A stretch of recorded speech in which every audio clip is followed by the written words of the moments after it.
evening, everyone, and welcome to Roy's Tie-Dye Sci-Fi Corner, episode number 208, The Exorcist, the classic 1973 horror supernatural film. With me tonight to talk about this landmark film, which is celebrating its 50th anniversary this year, is my friend, my co-host, the one and only Mr. Ross Amico. Ross, welcome. Roy, what's this thing above my head here? What is this? I think you're mooning me, Ross. You want to see a long arm, Otis? Yeah. All right. Well, I'll deal with it. Also, in the scroll bar at the bottom, I think Fright Night is still on there in addition to The Exorcist. I don't know if you can fix that. Oh yeah. Well, you know what? Maybe that's a supernatural warning, Ross. It's part of the Exorcist curse. You know, we've already had to postpone this show twice and started 15 minutes late tonight. So. But we're all ready for our Lollapazuzu tonight as we take on the Exorcist. Hopefully, hopefully you won't lose power. Yeah. Well, knock on for Micah.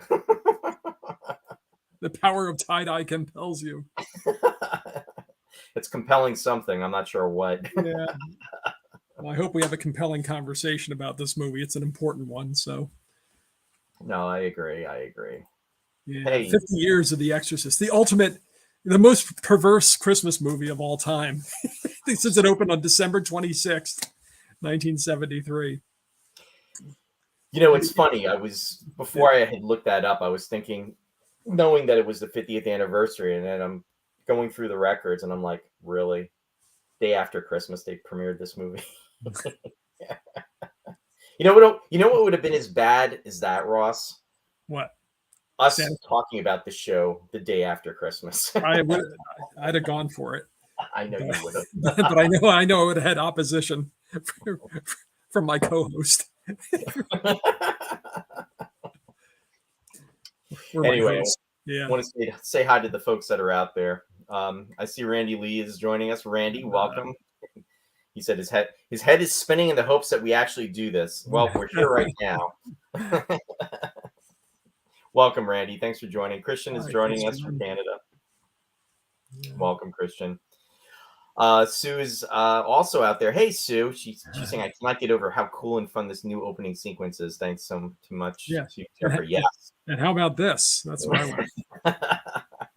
But yeah. So thanks so much to Jeffrey Morris. Yes. Yeah. And his team. I mean, the opening is really, we're loving it.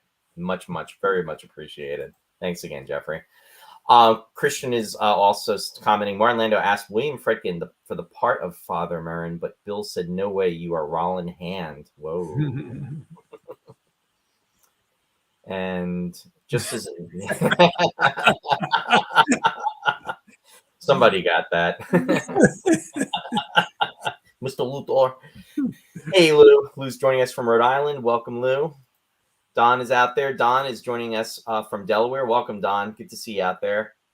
May is also joining us. Welcome, May. May told me where she's at, and I forgot. May, I'm so sorry. Please put it in the comments. I think, May, are you in West Virginia? I'm taking a stab at it, May. Jeff Rubel is joining us. Hey, Jeff. Jeff is actually out west in Utah. Captain Howdy. Randy's saying the real demon is the person who keeps asking, but is it really based on a true story?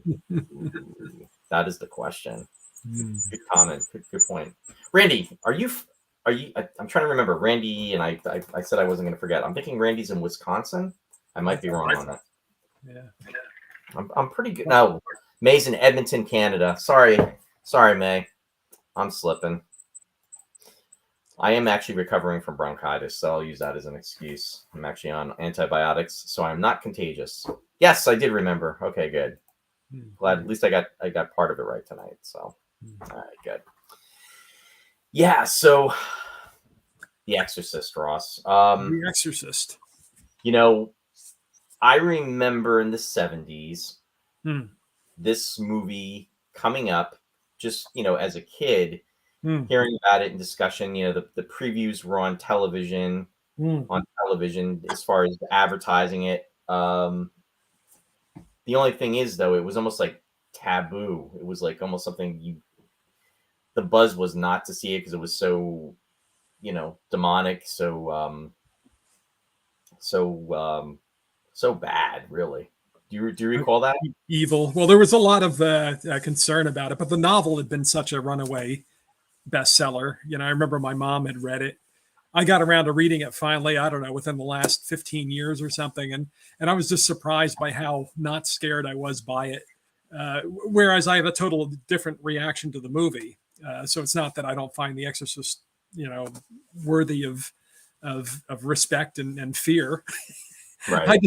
The book just didn't do it for me.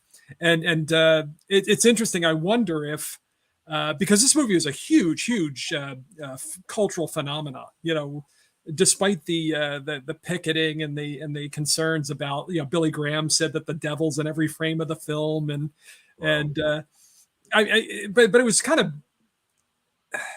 it was divided because they did have the Catholics that were the priests, the Jesuits that were the advisors on the film. I mean, it was kind of got the endorsement of the church through that, but it wasn't by all means all encompassing. There were, religious factions that were not pleased with it, and others that over time, though, I think people started to see it more as, good versus evil. And they didn't see it so much as, that concern about the devil in the film so much. I mean, literally in the film. But yeah, people lost their minds over this movie. I mean, or at least their lunch. I mean, you had people that were, blacked out. You had people that were nauseated by it, and they fled the theaters. Somebody miscarried, and of course you can't buy that kind of publicity. The lines wound around the block, after that happened, especially when anybody says, don't go see the movie. That was it. So it became the highest grossing film of the year. And, what I found was very interesting too, and I had never heard about this, but I guess it was called four walling, where the studio would actually rent out theaters, and what would happen is they would keep all the profits with the exception of, I guess, the concessions, and just so that the movie could be shown, because this film was one of those types of movies that actually did this, where the studios invested in that. And I guess this was something that was done more so in the 1960s and the 1970s, but this was the first time where a major studio actually went and did that, because they were trying to actually have greater capacity, more amount of studios for folks to see it because of the buzz that was centered around this film. That's interesting, because in the old days, back in the golden age of Hollywood, there was kind of a monopoly system where studios actually owned the theaters where the films would be shown. But, that all got busted up eventually. So it kind of recaptures that, where they're renting theaters and then keeping all the profits except for the concessions. So they wanted to open it up because in the old days, a lot of times these things would open up in New York and LA, and then you kind of fan out across the country. But this was such a phenomenon. They wanted to get it out there. And it was the first horror film to be nominated for Best Picture for the Academy Awards. So, I think it got nominated for something like 10 awards. It also won for, I think it won two. It won for William Peter Blatty, who wrote the novel and adapted the screenplay. And then the sound design, the best sound. And the sound is phenomenal in the film. There's some genuinely eerie sequences, right from the beginning when they're in a rock. You get all the weird buzzing sounds and the growling dogs and that whole exotic kind of Middle Eastern feel where it's it's almost like it's not even a travelogue. It's like a documentary or something. It's really leisurely paced. You know what I mean? And it draws you into the story. And you've got things like Marin jumping out of the way of that Jeep or whatever it is that comes barreling down the street. And you've got the digs and all this stuff. And it really brings you, well, to your point, it really brings you in. It holds your attention. And it's amazing and again, it's all part of movie making, where whether it be the cinematography or the sound, of course, the acting, the music, it's all components that really form the motion picture, or it could be a television show as well too. And it's just things that our senses almost take for granted because we're brought into that moment or brought into that situation where it becomes reality. But it's almost like the undiscovered heroes, or the The if it's unsung heroes. the Yeah. the unsung heroes. Yes, Right. thank you. Right.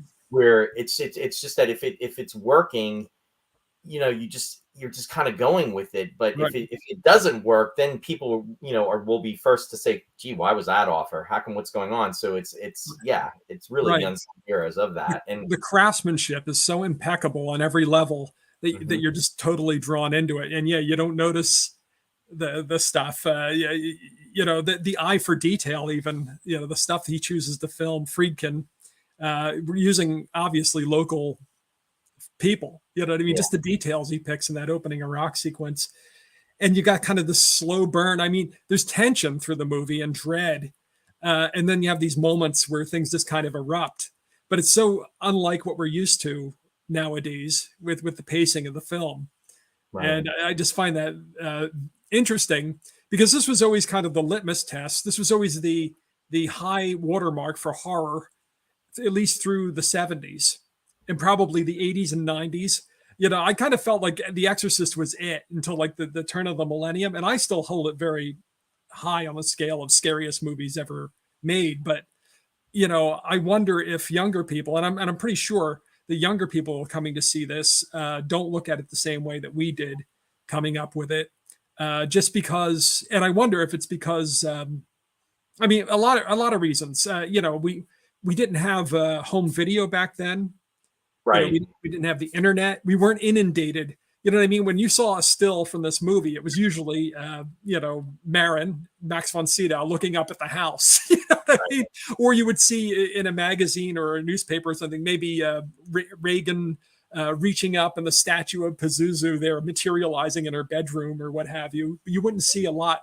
You would see the same images over and over again. But now it's like you could just Google it and find every image from the movie. You know what I mean? It kind of that kind of suspense and mystery is gone. You can see the image of Pazuzu, who was the subliminal demon that they would edit into the movie, but he's not really subliminal because you could see him. He's right. just for an instant. But you can linger over that now by calling it up on the internet. So I mean, the mystery is kind of gone. It was imitated countless times. It was parodied, you Mhm. know, and the special effects now are much more graphic. We've got CGI, we've got, uh, and I think we become desensitized. So I wonder if The Exorcist still would pack the same wallop if it opened as it was today for the first time. Or if it would be considered like an art film, and a few people would go see it. It'd be like a Werner Herzog movie or something. I would agree. I think is if it were to be released today, now in 2023 for the first time, if it was in an art house per se, I think it would attract maybe that type of audience that it attracted back in '73. But as Colin, hey Colin, thanks for joining us tonight too. Colin said, we are desensitized. I mean, so much has happened with the way films are made, and I mean, we've been really beating this point across the last several weeks, but telling a story just does not seem as important as it used to. And pacing and taking the time just to absorb the moments, it's almost like it's got to be one, two, one, two, one, two. And then even with that, you're going too slow. You got to speed it up. Yeah, And it's like, right. wow, you know? We're living in that constant, information. You got the internet, you got the phone. It's Yeah. Wait a minute. What do they mean by this? You're in the movie theater. It's like, what's this? Okay. Oh, yeah. which One are better already still if you're already if three you're at scenes home. past. Yeah, Yeah. but yeah. Also, Yeah. it's one of those things I think where the film hit just right in time. Yeah. It arrived right when it needed to arrive. to have the impact it had. Because the old studio, I was talking about the studio system with the theaters and all that. The old school style of movie making was going out. New Hollywood was coming in. You had all these hot new directors that were coming in and doing this, bringing this kind of gritty, real life kind of sensibility to the movies. It was no longer that slick kind of 1940s Warner Brothers kind of storytelling or 1950s musicals or anything like that. You were getting these urban films like Friedkin's previous film, French Connection, and stuff like that in the 70s. Godfather was very big. The movies. You have Francis Coppola. You had Martin Scorsese was coming up. The French Connection was made just the year was it 1 year, or was it 71 or 72? French Connection. I think it was 72. It was. I think I wrote it down here somewhere. I'm slipping. I think it's 70. Maybe it's 71. It's one of the two. Because he did win his Oscar for that, and it won Best Picture. Yeah, 71. It was 71 was when it came out. Yeah. He's just coming off that. But you had all that. Yeah. Before you go on, I just want to welcome Anne. Anne, thanks for joining the show tonight. She commented, "This is very true. Very fast paced now in movies." Yeah, absolutely, Anne. It really is so. Brennan commented, "Too many jump scare these days." Yep, with the scenes, everything jumping around. Brennan, also thank you for confirming. Jeff Rubel saying it would be considered too tame today because too many filmmakers don't know the difference between terror and disgust. Right. No, that's a good point. That's an excellent point. I saw Sherry's there. Hi, hon. Thanks for joining. She said she just got back and she's watching and couldn't watch this movie all the way through. I rented it and tried to watch it by myself and I couldn't do it. Yeah, I remember you saying that. Yeah. Yeah. Yeah. Oh, you're reading. Okay, good. Sue had a question. Oh. Oh, wait, it's gone. You got rid of everybody. Thank you. You're welcome. What did she say about Doc Brown? She said, "Ross, is the moon heavy on your head?" Or to quote the great Doc Brown from Back to the Future, that's that word again, heavy. Why are things so heavy in the future? Is there a problem with the Earth's gravitational pull? Yeah. Well, I felt like I was in the beauty parlor or something, with the thing over my head. So thanks for getting rid of that. No problem. Yeah, pea soup's off the menu. I had pea soup for lunch on Halloween, believe it or not. Did you really? Yeah, they have a pretty good split pea soup here at a restaurant in town. I went and picked it up for takeout so I get back here and watch my monster movies. Hey, Linda. Linda Sue is joining us. Hi, how are you tonight? She's saying the movies move too fast, which ironically, in a lot of cases, makes them more boring. That is a very good point, Linda. And they certainly don't have the resonance of these films that took time to really set up the story, the atmosphere, and in this case, really make it like The Demon Next Door kind of thing. You know what I mean? It's not set in some Gothic castle somewhere, or it's not about aliens from outer space or what have you. It's kind of the girl next door. It's a she's Ellen Bernstein's character. What's her name? Chris. He's a movie actor, but she leads a fairly normal existence. She's not living in a mansion somewhere. Well, they rent that house, I guess, in Georgetown, but it's like a normal home. And then you have this demonic possession turn her life upside down. The other thing I was going to say about the time that the movie opened, all right, so you have this whole new realism. You have, the old ways, drifting away, but things are changing so much that people that were actually involved in the movie business weren't prepared for this. But, there were people that actually, involved in the studio that wanted to suppress the film. They were afraid to release it because it was so intense. They were just going to put it on the shelf, because they just didn't understand. But then when the thing opened, of course, it was like letting that genie out of the bottle that Star Wars did. You know what I mean? Where it changed everything. After this, horror was never the same. You got to think before this, what did we have? We had Rosemary's Baby as far as like big budget. And that wasn't even big budget. It was like a major studio, Roman Polanski, and you had, John Cassavetes, Mia Farrow, and and what's her name? Roman. Oh, right. Ruth Gordon. But this was a game changer because this was realistic. You know what I mean? It wasn't like William Castle produced Rosemary's Baby, and that paved the way for The Omen and all the other films that we've. Well, it opened the door, is what it did. It opened the door. It was no longer low budget, B movie, maybe Roger Corman, American International Pictures. Well, Hammer would be another example. Films. Yeah. But it went to the next level, is what it went really to the next level. It was much more intense. So the people saw this for the first time. They were just getting, very disturbed by it. My stepfather is still one of his top favorite. It's like at the top two movies. He loves this and The Godfather. They both came out around the same time. Did you tell her that we're going to be covering that tonight? I did. He said the first time he saw this, he said he left the theater, he was shaking. Wow. It was so intense. And now we look back on it, and even though we're still impacted by it, I don't think that a lot of us could imagine, what some of these people reported feeling when they saw this for the first time. Yeah, no, absolutely. In history. Hey, Jeffrey, thanks for joining us tonight. Yeah, I'm starting to feel better. Thanks a lot, Jeffrey. The meds for the bronchitis are definitely helping. And Jeffrey saying hello, Ross. Oh, hello, Jeffrey. Thanks for tuning in. And thanks for the opening. I didn't get a chance to. Again. Yeah. Compliments are coming in, Jeffrey. Much appreciated. Linda was agreeing with you before, Ross. And Deborah's out there. Deborah, welcome to the show. Glad to see that you're out there tonight. And Christian was agreeing about Ruth Gordon. Oh, man.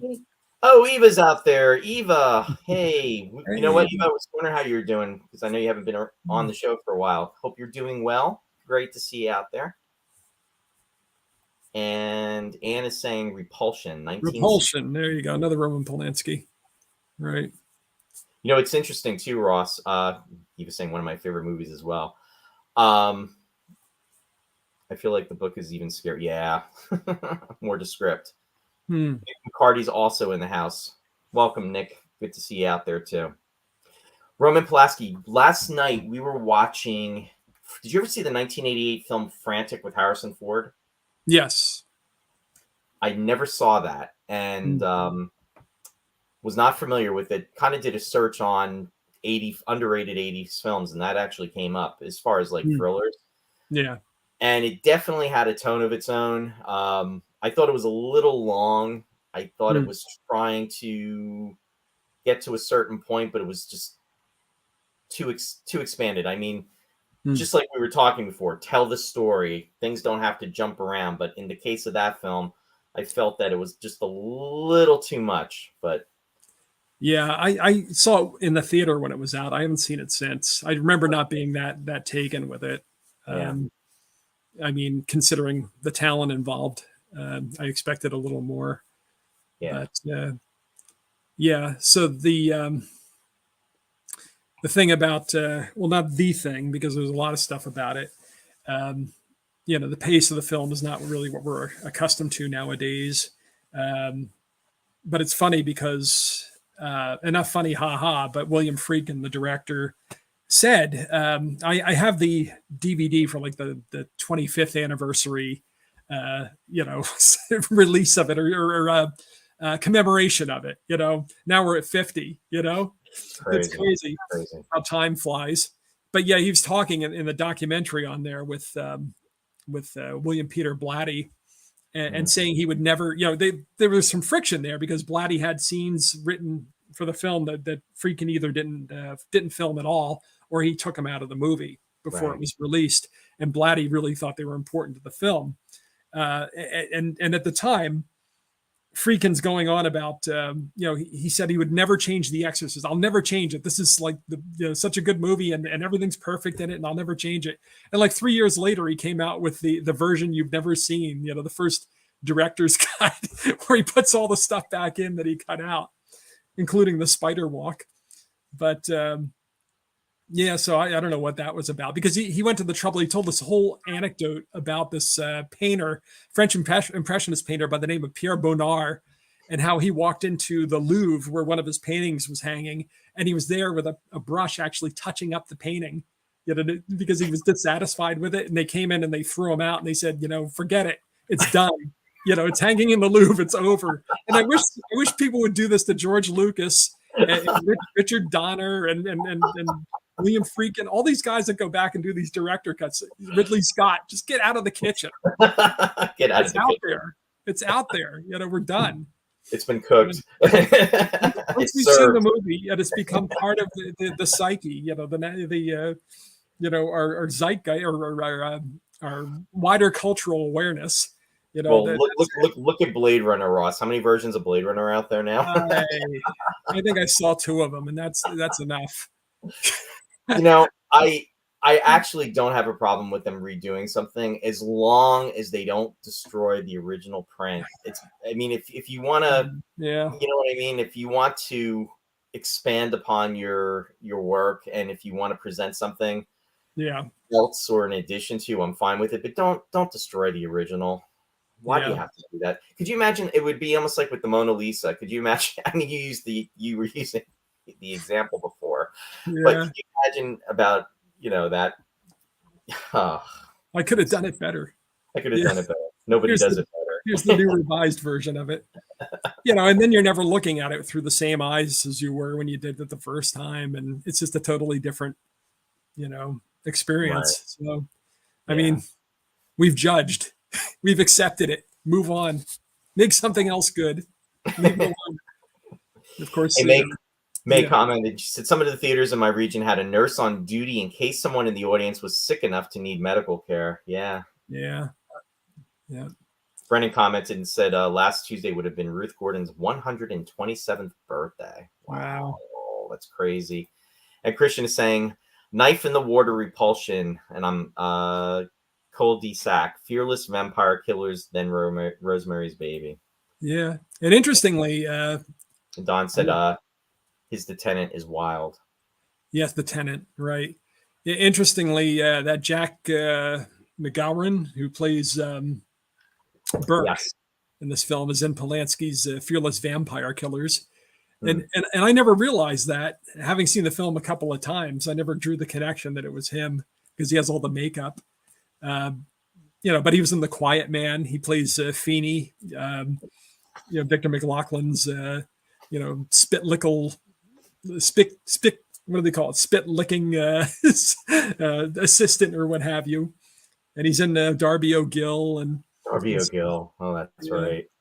But he was really a stage actor, and he was kind of Samuel Beckett's star performer. He worked on a lot of Samuel Beckett plays.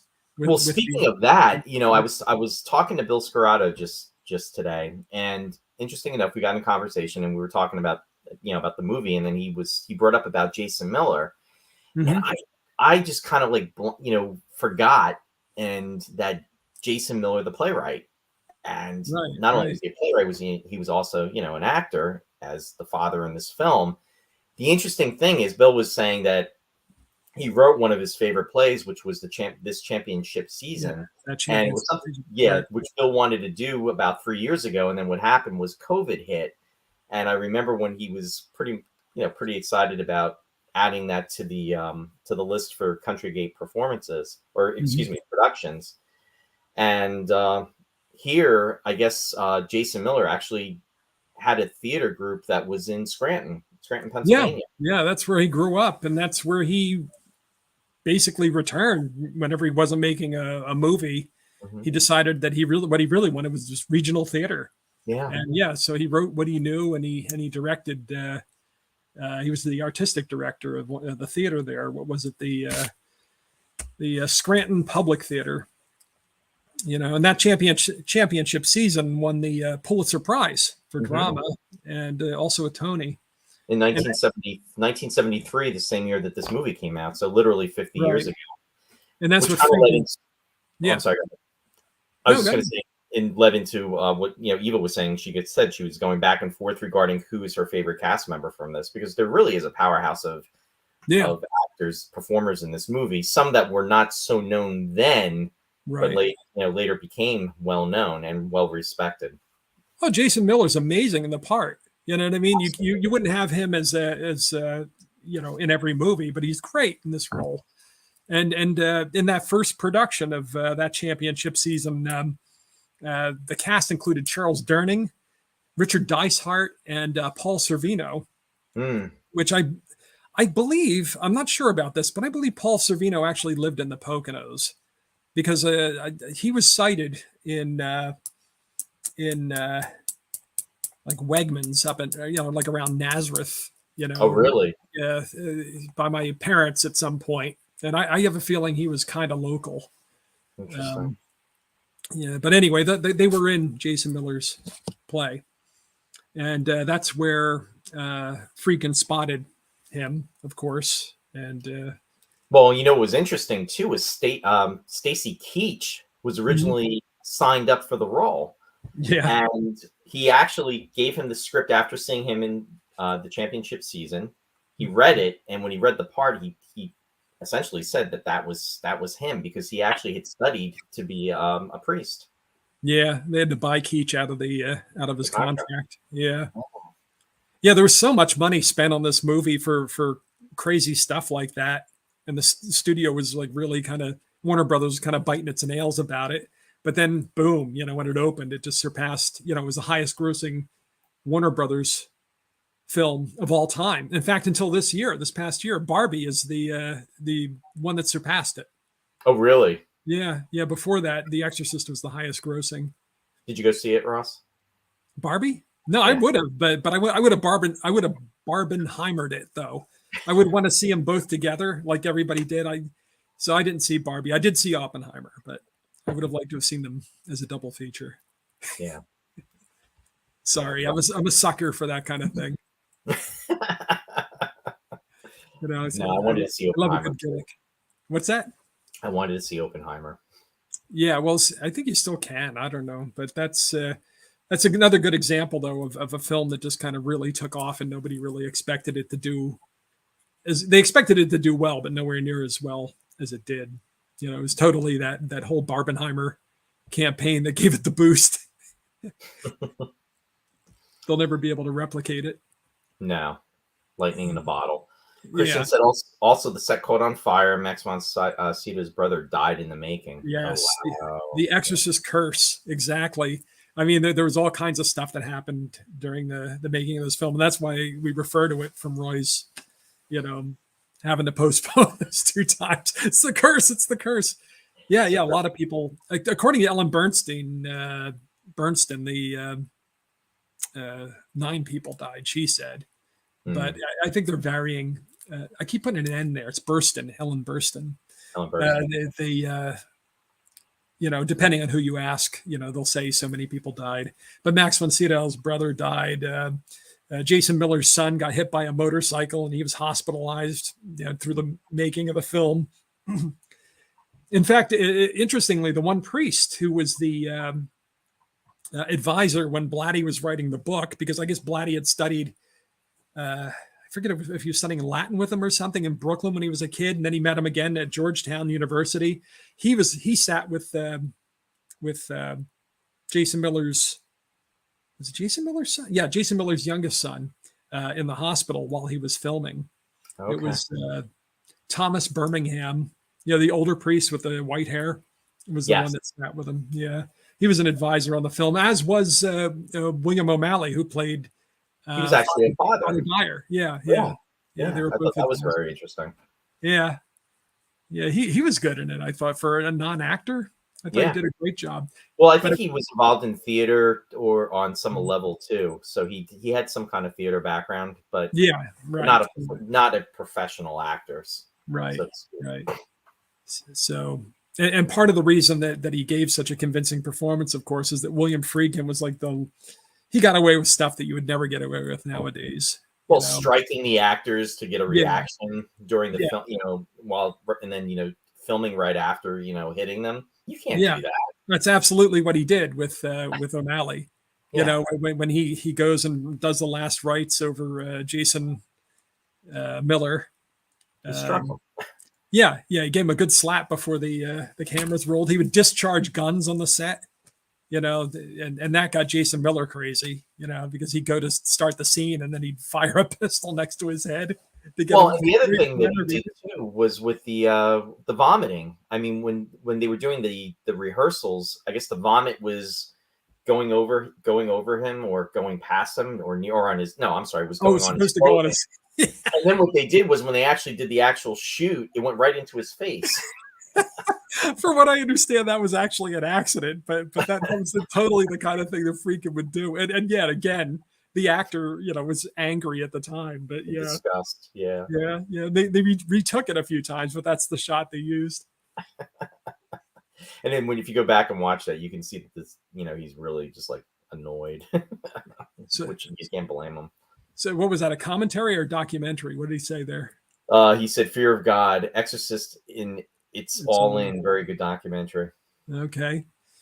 Yeah, so that the set burned down, and nobody could ever find a cause. Like there was no reason that the thing should have burst into flame, but it did. Right.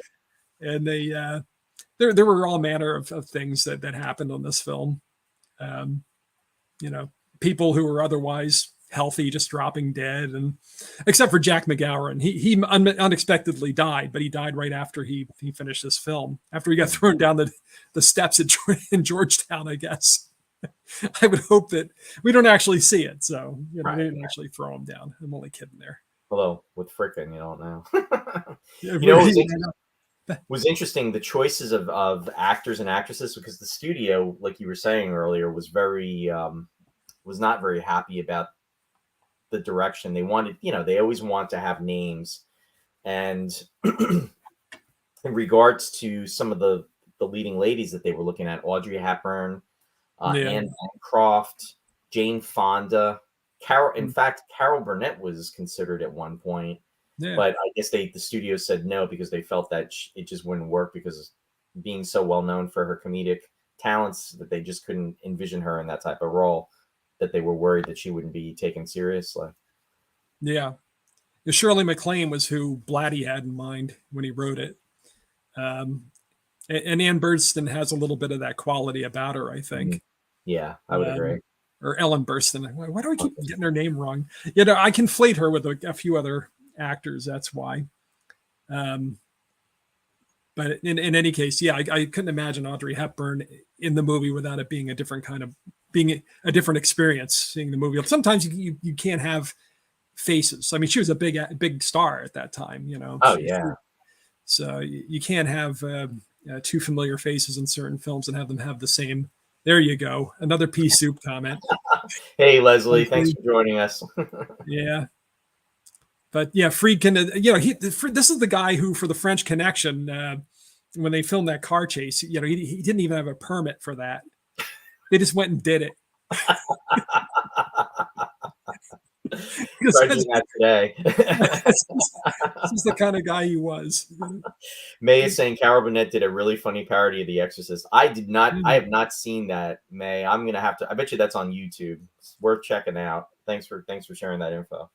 Yeah. Again, everybody parodied it, which at the time, sure, but now kind of takes a little of the teeth out of it after decades. Yeah. Get my crucifix. There you go. What's Jeff saying? Jeff's saying, I heard it was actually Vulcan Plummy. Amok time. Yeah, and how about the actors? Okay, we were talking about the actresses, but the other actors that were considered for Carraris, Jack Nicholson, Paul Newman. Too. Marlon Brando was a consideration for this. Yeah, film. Well, they all wanted to do. Oh, the studio wanted Marlon Brando. Yeah, that would have totally messed the movie up. It would have been like putting Russell Crowe in your exorcism movie.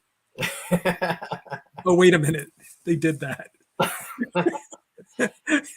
And when unfortunately, when I think of Marlon Brando, when I hear about what happened during the making of Superman with the cue cards, can you imagine? I mean, yeah. Oh yeah, at the stage of his career. Yeah. Although he had just done Godfather. The Godfather. Concurrently. Yeah. Yeah, because the Godfather was what, 72? Was it 72? Yeah, so. And then part, or was it? I think part 2 came 2 years later. So maybe it was. I think it was 72. for the first one. It was right around this time. Yeah. So that would make sense, especially with this movie, because it's the year later. Yeah. Somebody will look it up for us. Leslie's saying the Saturday Night Live parody was hysterical. Yeah, Linda Blair was popping up in all of the magazines and everything. In fact, she's another one that has actually frequented Chiller. She's been there. Mm. Brennan just confirmed 72 for the first, and Leslie's saying 72 for part 2. Yeah. Yeah. So time's out. Yeah. Ellen Burstyn was, she had a part in the Last Picture Show, the Peter Bogdanovich film, and she had just, actually, right after this, she did Alice Doesn't Live Here Anymore, which became the basis, oddly enough, because it really doesn't seem like the same universe, but it became the basis for the TV series Alice. Vic Tayback was the only one that was in both the film and the TV series as Mel, of course. Linda it's a piece Lavin. of the action. Yeah. What is it? What'd you say? Linda Lavin. Right. Yeah. Did you say a piece of the action? Yeah. Gets a piece of the Star Trek. Exactly. And then she got a Tony for Same Time Next Year, and she was in the movie with Alan Alda. And she received, I think, a couple of Emmys. So she has an Oscar, she has a Tony, and she has an Emmy. So there you go. Yeah, that's pretty impressive. Yeah. Colin's commenting, I wondered what the vomit actually was, so I just looked up. It seems it was porridge over the years. Everyone refers to the vomit here as pea soup, but it was really porridge with pea soup coloring. It had a much better texture than that of pea soup. Well, there you go. Yeah. Thanks for sharing that information. And Brendan said, yes, French Connection won the 1972 Oscar. 1971, correct? Yeah. And then Godfather was the next year. Yep. Yeah. Max von Sydow, of course, was. It's funny because he was only 44 when he played Marin, but they gave him the makeup. So I always assumed, like everybody else did, I always assumed he was pretty old by then because I used to see him in these Bergman movies. And it's only now that I'm older and I have this perspective of like, well, that wasn't that long. He's just like Seventh Seal was not that much before. We're talking about 10, 15 years. He was still doing the Bergman. Well, he's still doing Bergman movies after that even, but he, he looked much older, obviously with the makeup. We've crossed that threshold, Ross. Yeah. Well, he's so good though. He was. Oh my God. And when I think of Max von Sydow is in regards to sci-fi, of course we think he's fabulous as Ming. He was a great Ming. Yeah. He was perfect. Because I remember the old Charles Middleton, Flash Gordon, with Buster Crabbe. It was always Charles Middleton, and Ming and Sydow captured that perfectly and exceeded it. He played it like so well. He was in 3 Days of the Condor. He was in. It's funny because he was in the Stephen King, the adaptation of Needful Things, where he basically plays the devil. But his first, I don't know if it was his first big American movie. I think it was actually. He's in The Greatest Story Ever Told. He played Jesus, so he played both sides of the coin there. And the Exorcist in between. Yeah. You just mentioned 3 Days of the Condor. I know it's not science fiction, but I would love to cover that movie. Yeah, it's a good movie. It's a great film. I think we should do that as a one-off sometime. Sure. He was in Never Say Never Again. He played Blofeld. Right. Exactly. He did so many movies. Interesting enough, it's funny you mentioned Never Say Never Again. Barbara Carrera was at Chiller this past weekend. She played, right. You know what I mean. Yeah. And also, I think the first time I ever saw her was in the film Condor Man. Do you remember that film? 3 Days of the Condor Man. Condor Man. It was Henry Mancini, believe it or not. Was it really? Yeah. I love that movie. That was just a fun movie. In fact, you know what? You just reminded me of something. Yeah. We were just we are so digressing, but that's okay. We were just watching Earthquake, and the guy he plays like a crazy military. What is he? He's like on a what would they call it? He's not on official active duty. He's Oh, right, like he reserve gets or called. something. Yes, he's like on the reserves, but he's called in. And I'm thinking, I know this actor, and I couldn't place him. And then now that we're talking about Condor Man, he's the guy that I'm almost 99% sure he's the actor that played the lead in Condor Man. I think Brendan's saying Marjo Gortner. Oh, is Am it I right Martin about- Gortner? I think so. Am I right about that, Brendan? Wasn't the lead in Condor Man though? He wasn't. No, I know Marjo Gortner was. He was in Star Crash. He was in Star Crash. I remember that too. But he was an evangelist. Yes, I remember we were talking about that. Yeah, he's pretty interesting. Yeah, he was in a lot of stuff in the 70s, but he was in Earthquake. No, wait. Yeah, he was in Earthquake. I'm sorry, but he was not in Condor Man, to my knowledge. Yeah, it wasn't him. Look it up. I hate to look it up. Yeah, you know what? Mike and Mary Beth would. Go ahead. I don't know. Somebody look it up. That's gonna bug me. I think it was him. I really think it was him. Do you really? I don't think he was not Condor Man. You really don't? You don't think so? No, it was not Marjo Gortner. Okay, I'll tell you what. When Jimmy's opens up, I'll bet you a Sunday it was. Right. Sounds good to me. I'll take that bet. Colin is saying it was Michael Crawford. Pay up, Roy. You're gonna have to wait till April 1st, Ross. Raking my cubits. Right down the front of my shorts. As the hot fudge melts. in my shorts. Yeah. Oh boy. Yikes.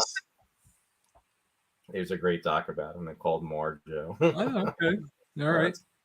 But yes, that's very similar though. But I don't know why I thought it was him. Oh well. Yes. Food of the Gods. Yes, he was in Food of the Gods and Star Crash, right? I was so sure. One of my favorite Max von Sydow roles was in Believe It or Not, Woody Allen's Hannah and Her Sisters, where he plays this misanthrope. He's hilarious in that movie. Oh, really? Yeah, apparently, like Woody Allen was totally intimidated by him, terrified by Max von Sydow. Puma Man. All right, there you go. Wow. Good stuff. Good stuff. Good stuff. Yeah.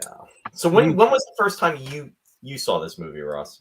I didn't see it in the theater when it first came out. I was too young, and it's funny because Ellen Burstyn said that her son wanted to see the movie when he was like 8 or 9 years old or something, and she said, "Oh no, you're too young, you can't go."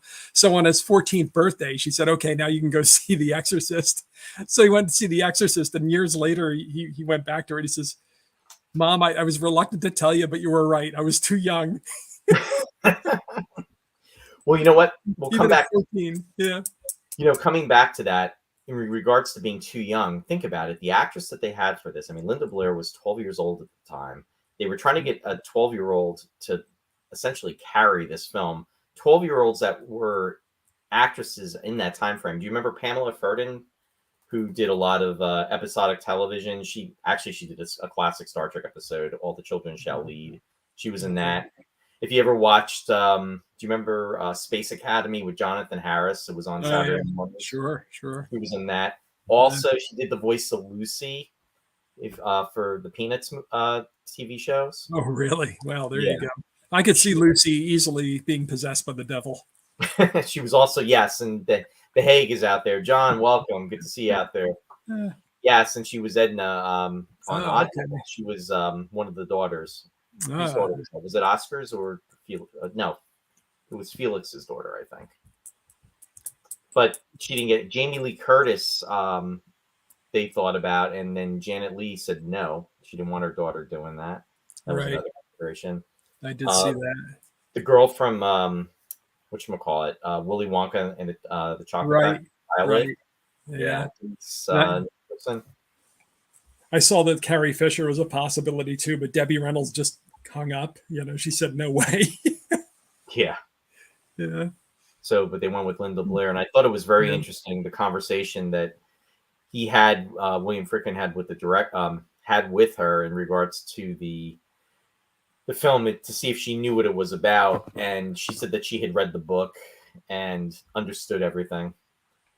Oh, yes, Denise Nickerson. In fact, he asked her a point blank question about some of the promiscuous stuff that was going on, and she responded to him basically saying that she knew what it was, and yeah.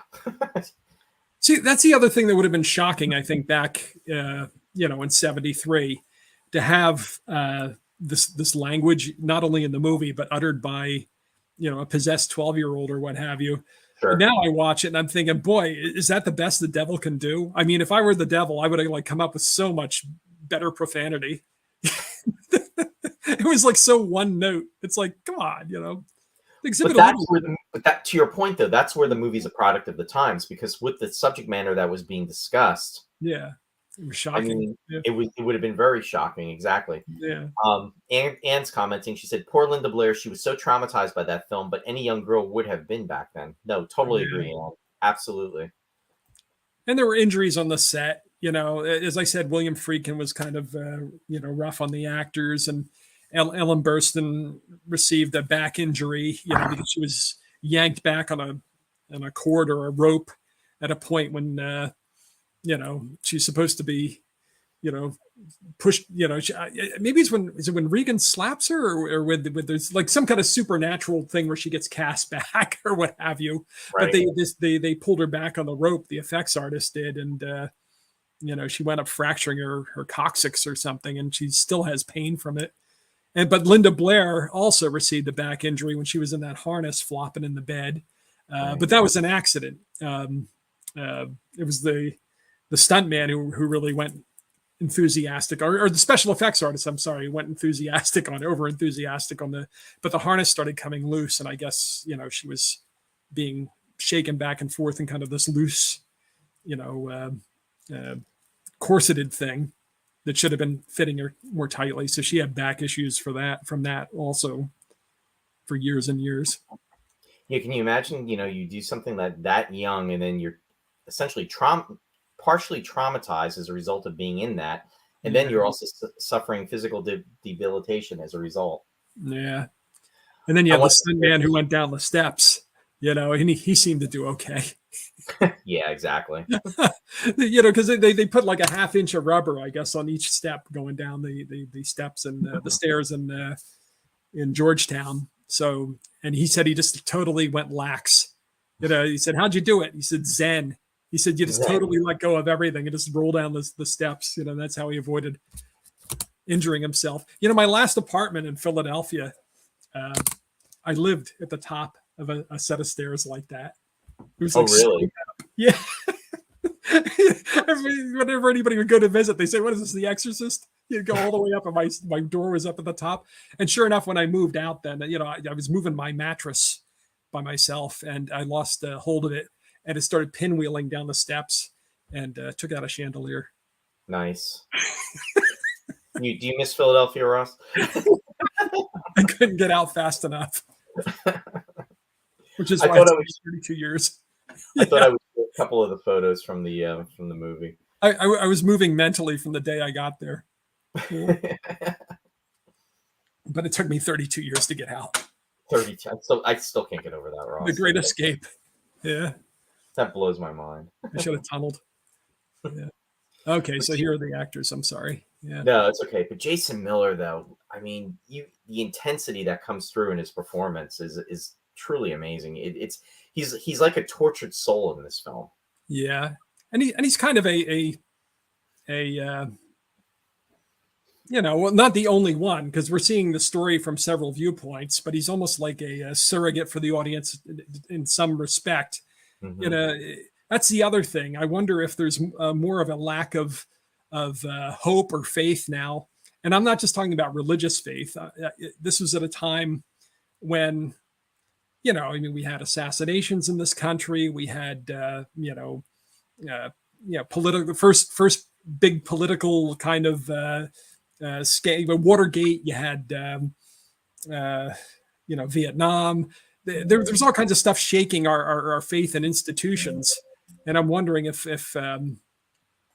we're so jaded now.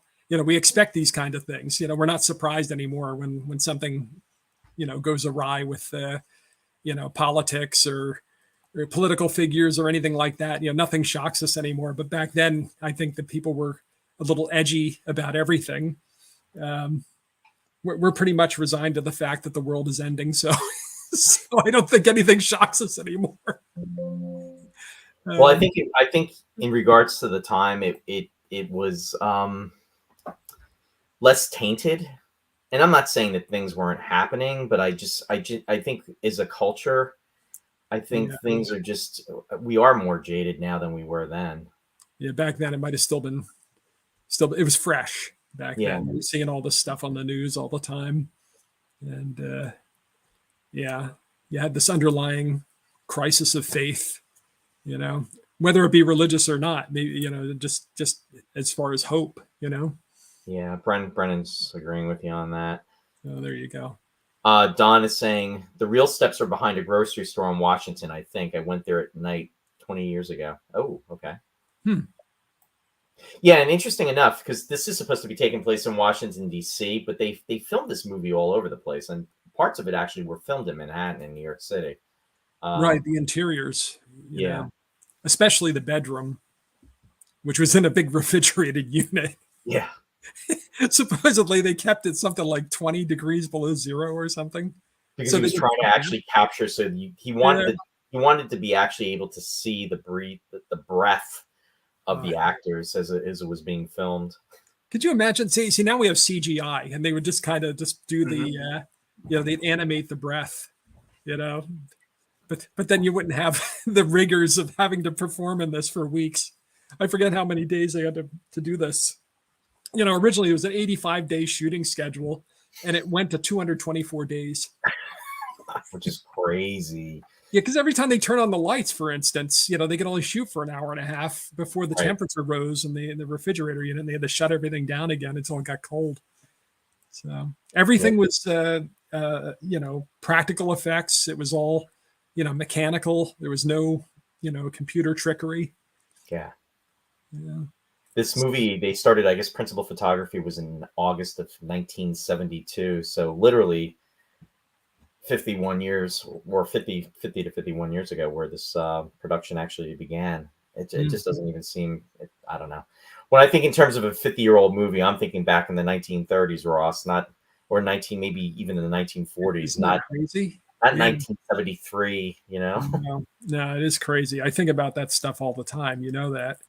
But just the fact, like I said, the DVD that I've got was the 25th anniversary, and now we're at the 50th anniversary. So already, that much time has spent. You look at everybody, and they all basically look like they did in the movie, maybe a little bit more bloated or whatever, but everybody looks pretty much like they did in the movie. Now you look at them and you go, "Oh my God," or they just died. William Friedkin just died in August. Yeah, we lost him, and Max von Sydow was only a couple of years ago, right? A year or two ago. So yeah, and Jason Miller actually died many years ago. He died at a very young age too. Yeah, in his 60s. I think he was a very heavy smoker. My understanding. And Kitty Wynn, we haven't really talked about her. She was in Panic in Needle Park with Al Pacino, and beyond that, I think she did stage work, or I'm not sure. I haven't seen her in a lot. No, same here.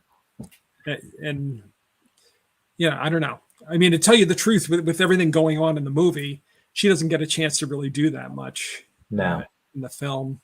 Did you see the original cut, or did you watch the director's cut, or because there are 3 cuts of it?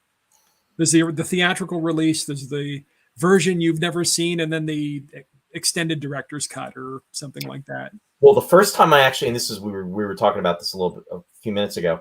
The first time I saw this film was, and I looked it up, and I can't believe it was 2000. It was that long ago that they released it. Remember they re-released it in the movie theaters, and it had the extended footage. I think it was right. That's the first time I saw that. So literally the first time was 23 years ago. When I went back to rewatch it for this, for our show, I saw it just about a couple of weeks ago. Unfortunately, I really would have liked to have rewatched it probably like this week, but having Right. been sick because we were going to do the show a couple weeks ago. But yeah, it's amazing that it had been that long. So did you see the theatrical cut or I the saw the theatrical cut a couple director? weeks ago, and then I saw the director's cut back in 2000. Okay. Because the version you've never seen puts that spider walk back into the movie, which is a cool effect. I mean, there's a lot of, it's eerie. It's there's a lot in the movie that's uncanny, like Karras's dream with his mother, with the muted sound and but I just didn't think the spider walk really fit in the film where it falls. It tips its hand too early. And like the theatrical cut, I think is paced perfectly. Mm-hmm. They don't hit you that hard with the really crazy stuff, because that's right when you find out that Burke, died going down the steps or whatever. Right. So, right. You're still trying to absorb that. Yeah. Sure. And then what you can do is, as a result of that, you can kind of piece it together. Right. And that's where the editing, the clever editing that was originally done really holds true, because it actually does affect the movie in the sense of giving something away, because how could that be that she could have done this? You see that scene and it's like, okay, you're able to piece everything together. Yeah. It's nice that you have that opportunity, but I think for the first go around, especially with the audience and everything, that when the film was originally released, I agree with you. I think that it was out of place, but everybody knows that she was possessed. Everybody knows what it's about. So to add it that much later on, it's bonus at that point. But if you've never seen the movie before, I would say that it really does. It's disruptive.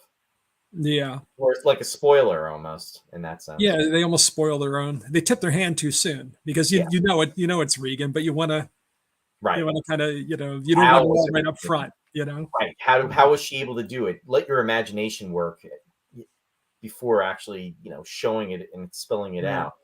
Well, see, this is another example. This is another example of how CG could have ruined the movie. You know what I mean? Because they wouldn't have had to figure out all these practical ways to do things and work so hard for their effects. They could just say, well, we're going to do this and we're going to do this and do this. Not that working it out on a computer is not work. That's work, and they got to figure it out and everything. But it's not the same thing. They don't have to exercise the restraint that you have to do when you have to figure out how to do things physically. Yeah. Like the shark in Jaws. If the shark had not been a practical effect, like not a real shark, but a mechanical shark, right, we wouldn't have the Jaws that we have today. No, I totally agree with you on that. It definitely would have given the movie a different feel.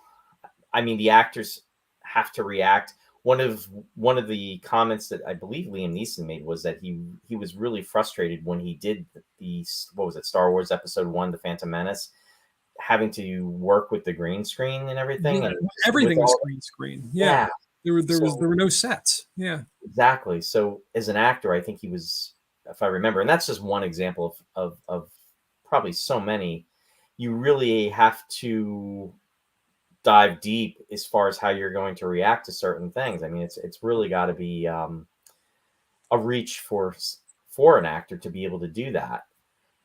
I mean, I think, ironically enough, I did a what was it? It was when we were doing pickup shots for a fan produced movie, and we had to react that we were being attacked, and you're essentially, and it was like a crowd of people, and we're all like running and looking behind us and trying to get out of the way, sort of like what if you remember Battlestar Galactica with the when Capricorn was being attacked and they're running through the streets and everything. You're reacting to a situation that's not happening. It's one thing if you're doing that, and it was to that scale, but I can't imagine combating somebody that's not there. You know what I mean? In regards to one-on-one, so to speak. Yeah. It has to be really.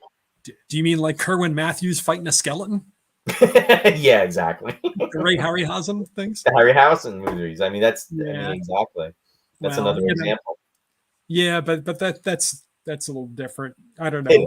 It is. It's you see all the time. You get these great filmmakers who have nothing at the beginning. They have to like cut to the bone because of the budget, or they don't have the clout to kind of get what they need, and they make these really fabulous classic movies, at the beginning of their career, and then they get big and they can do whatever they want, and they're still very talented, and you still look at their films and say, oh, that's pretty good, and I like how they did this or that, but it's never that same.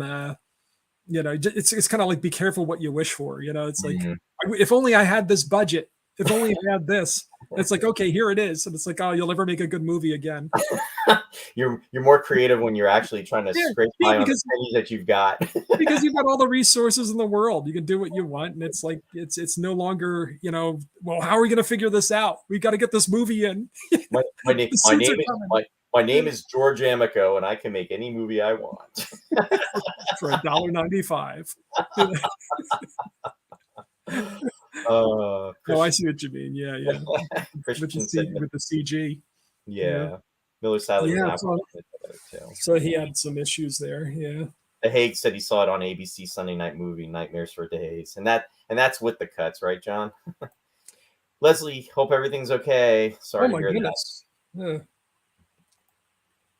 And yeah, definitely heavily. I saw it. Let's see. Where did you see it, Ross? I know. I know I saw it in the movies at when I was in college. They showed it there.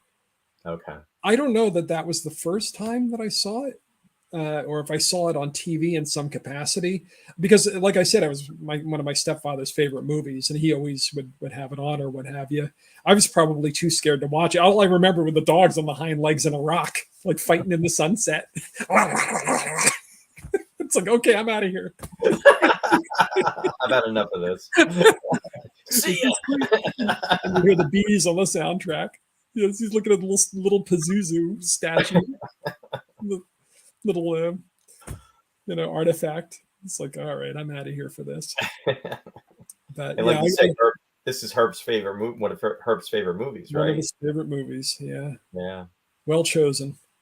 Yeah, we don't see eye to eye on a lot of stuff, but movies we're pretty good. Well, Herb, in case you're out there watching the broadcast, just want to say hi, and in case you watch it on the playback. Maybe I'll get him to watch it on playback. I know he's not watching it. He can't figure this stuff out. Yeah. I can barely figure it out. We'll give a shout out to Herb. Hey, Herb. we were in Philadelphia last week for a concert. No, for a play. And we're both standing there in the parking garage trying to figure out how to use cell phones. How to use a smartphone. Only you, Ross. I know. It was kind of humiliating. DeHague said, "Did people say over the radios on the set the pea soup puke is working? The pea soup is working, like they said in Jaws. The shark is working. The shark is working. Yeah, exactly. Yeah, the porridge. It was porridge. Yeah, we deduced that. Repeat that. We have a repeat of that dog, please, Ross. Which dog was it? Oh, the dog. We named our dog Indiana. More levitating beds and 360-degree head swivel chairs, please. Yeah. Brendan said, my brother watched it on HBO. All I could hear from that next room were all those F-bombs and foul language. Leslie saying, I've seen it 3 times. First, when I was 14, there's something to be said for practical effects. Have either of you read the book? I have not read the book, Leslie. Yeah, I read the book.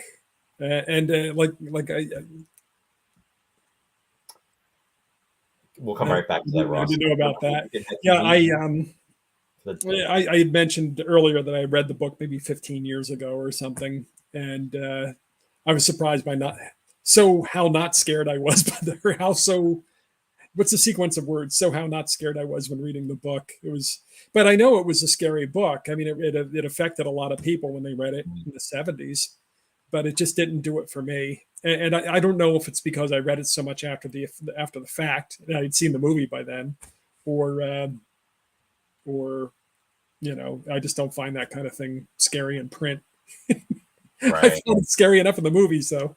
And I did see it in the movies at least by the time I was 18. So, I don't know. I may have seen it on cable before that, but I know I saw scenes before that. Gotcha. Yeah. Yeah, there's the link that Colin posted. Just a And little I actually dreaded watching the movie. Like I say, through about 2000 or something like that. It was a movie that, I liked the movie, but it was one of those movies where I'd have to build up my courage to go to just to watch the movie. And I watched it, a week ago or whatever, and I got through okay. It wasn't like one of these things where it was, so horrific I was afraid to watch it. right. So I don't know if I'm getting old or what. No, and to your Yeah. point too, Ross, I Yeah. was expecting to really be, kind of, I don't. The first time I saw it, I was really expecting a lot more suspense from it. Now, again, that's what 23 years ago, and I think it did kind of, weirded me out, but not to the level I thought. And then when I saw just the regular theatrical version just a couple weeks ago, I was like, okay, it is. I'm not saying it's not scary, and I'm taken away from it because I mean, especially the subject matter and everything that it's dealing with, the supernatural and everything. But it didn't have the impression on me that I thought it was going to, which I thought was very interesting. But Well, you'd seen it before, so you kind of knew what was coming. yeah, But being weirded out by it is not the worst reaction. no. I mean, there's just a lot of the movie that'll weird you out. Well, I mean, it's just disturbing. I mean, especially the religious implications from it. I mean, it's very blasphemous, really. And it's like Friedkin said, and Friedkin's not always the best source because he'll say whatever he wants, to kind of, either get attention or be devil's advocate or serve his own ends or glorify himself. But he said it's kind of like a Rorschach test. He said if you went in there to see the movie and you expected the world to be an evil place, then you'll walk out of the theater thinking it was an evil movie. If you go in and you're an optimist and you think that the world's a good place, you're going to walk out and think the good triumphed and, all's right with the world and that sort of thing. And there's evil in the movie, but I mean, you can't have evil without, especially in a movie where the church is so. I mean, the exorcism is a religious rite, So I mean, it's like it's battle of dark and light. There's all kinds of images in there of people going up things and going down things. I mean, Karis goes up the stairs and falls down the steps and. There's all kinds of parallels and images in the film of light and dark and up and down. So I think they're just trying to get you to think about all kinds of, moral and religious. Sure. Definitely hidden meaning. It's very thought provoking. It's thought provoking. Yeah. Soul searching, I guess, too, potentially. Yeah. And it's got some thrills in it, some shocks to it. Right. Especially as I say, back in '73, it would have been startling on every level. Yeah. I mean, it was really, in regards to Jason Miller's character, Karas, I mean, it was almost, he was wrestling with his faith, so to speak, too. Right. So, I mean, it was like he had his own battle going on, and then he was battling the demon. Right. And he had the guilt over his mother's death. And you could see he didn't have a lot of money. And, he was a psychiatrist, so he's bearing the weight of everybody else's, bearing the burden of everybody else's uncertainty and issues. So it made him question, his faith as a Jesuit. Christian, agreeing. Yes, Ross. He said it in the movie about the mystery of faith. Anne commented, she said, I never saw it in a movie theater, only on television. It must have been so much scarier watching it in a dark movie theater back then. Yeah, I would definitely agree with you about that, Anne. This is a movie that definitely needs to be seen in a theater. The second one, Exorcist II, The Heretic. Right, I remember when that was being advertised. John Borman. Did you see that, Ross? I did. I didn't see it. Yeah, it's good for a few laughs. There's actually one in the movie theater right now that's out. Yeah, and see, that's just wrong. I think that's another thing. I talked about the oversaturation. I think every sequel kind of cheapens it. Doesn't cheapen the original movie, but it detracts from the, you know, what was fresh about it. Sure. Obviously, kind of like what they did with Star Wars. You know, they lucked out with the first 3, and then they had to go and oversaturate the market. And now who cares?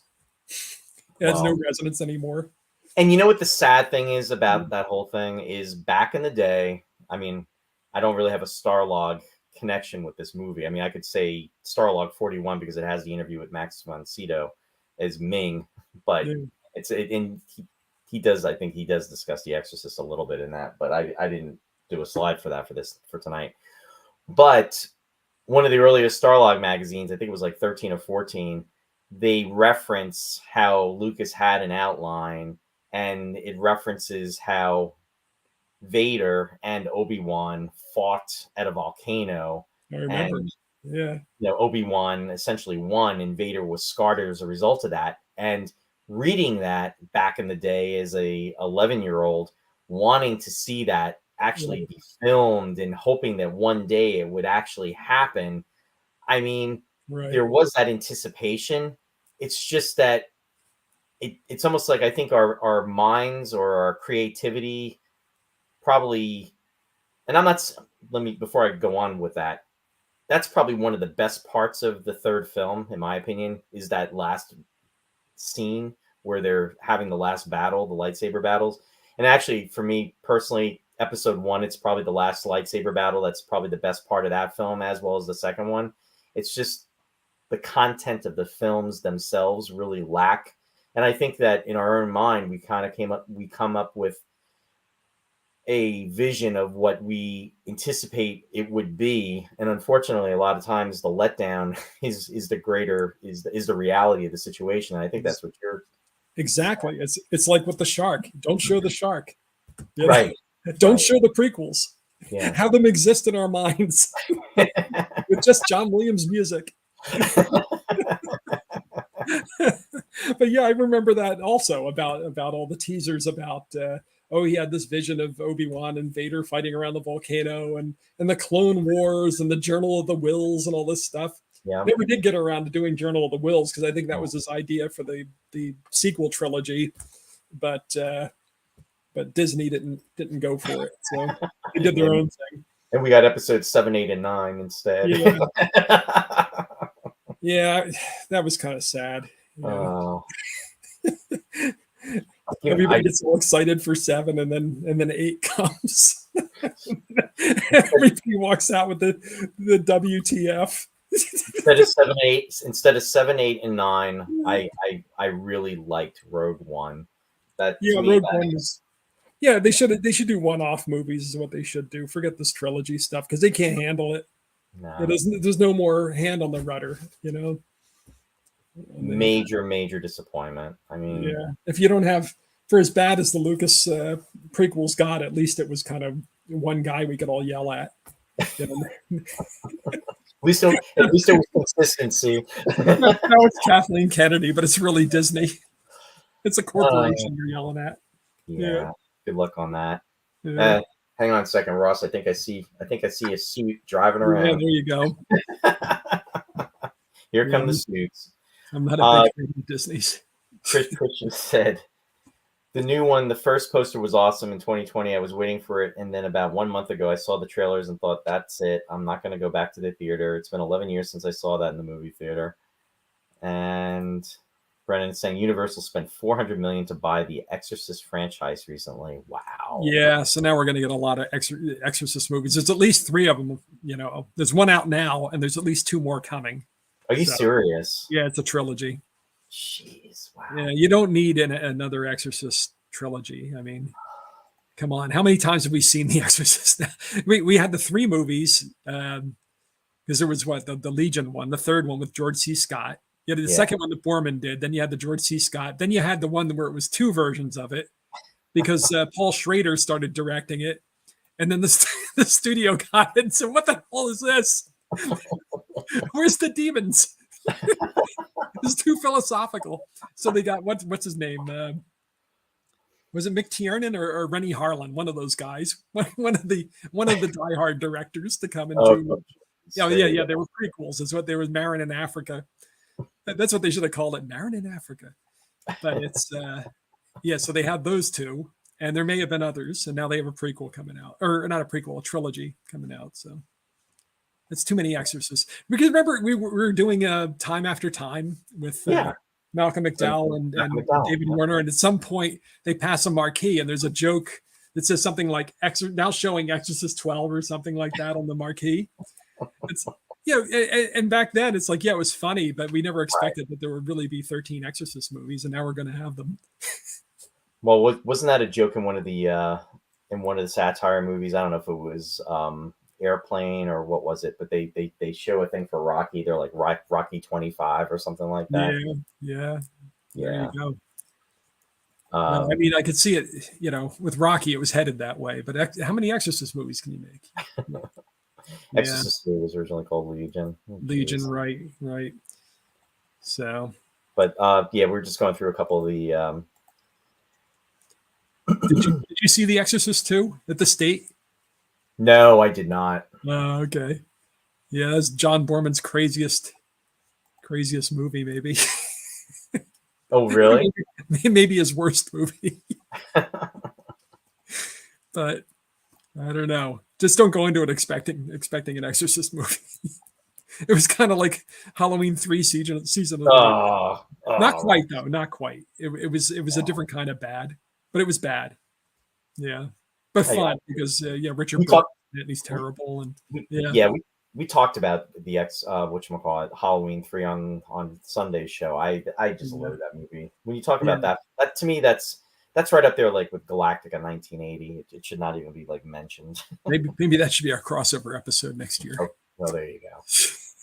So anyway, then we talked about Linda Blair, Father William O'Malley, who is Father Joseph Dyer in this. Right, so he really was a priest, right? He was an actual priest. Barton Heyman was Dr. Samuel Klein, and then you had Peter Masterson as Dr. Barringer. When I looked at him, I was trying to picture him, and then it hit me. He was in the Stepford Wives. He was the you're the right. husband. Yeah, I didn't even think about that. Yeah.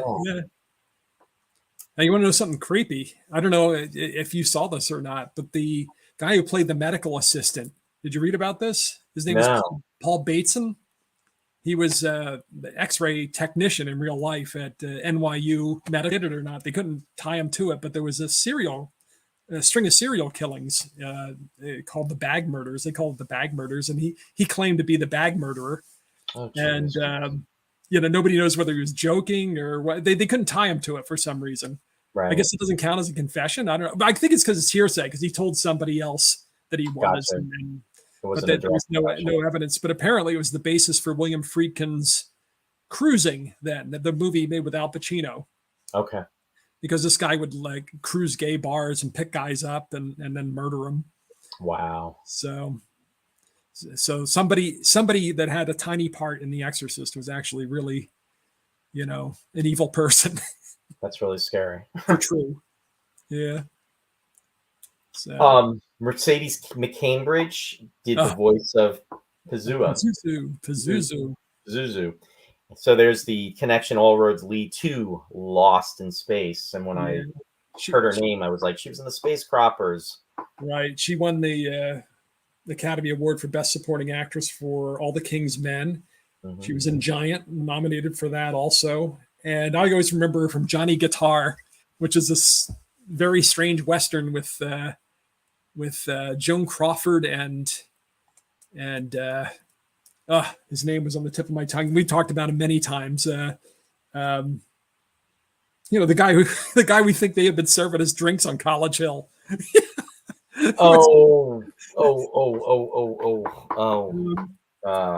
know who you're talking about, but I don't have Dr. Strangelove with his essence. Right. Oh my God. I know what it is. I do too, but I can't think of his name. But yeah, he's in it.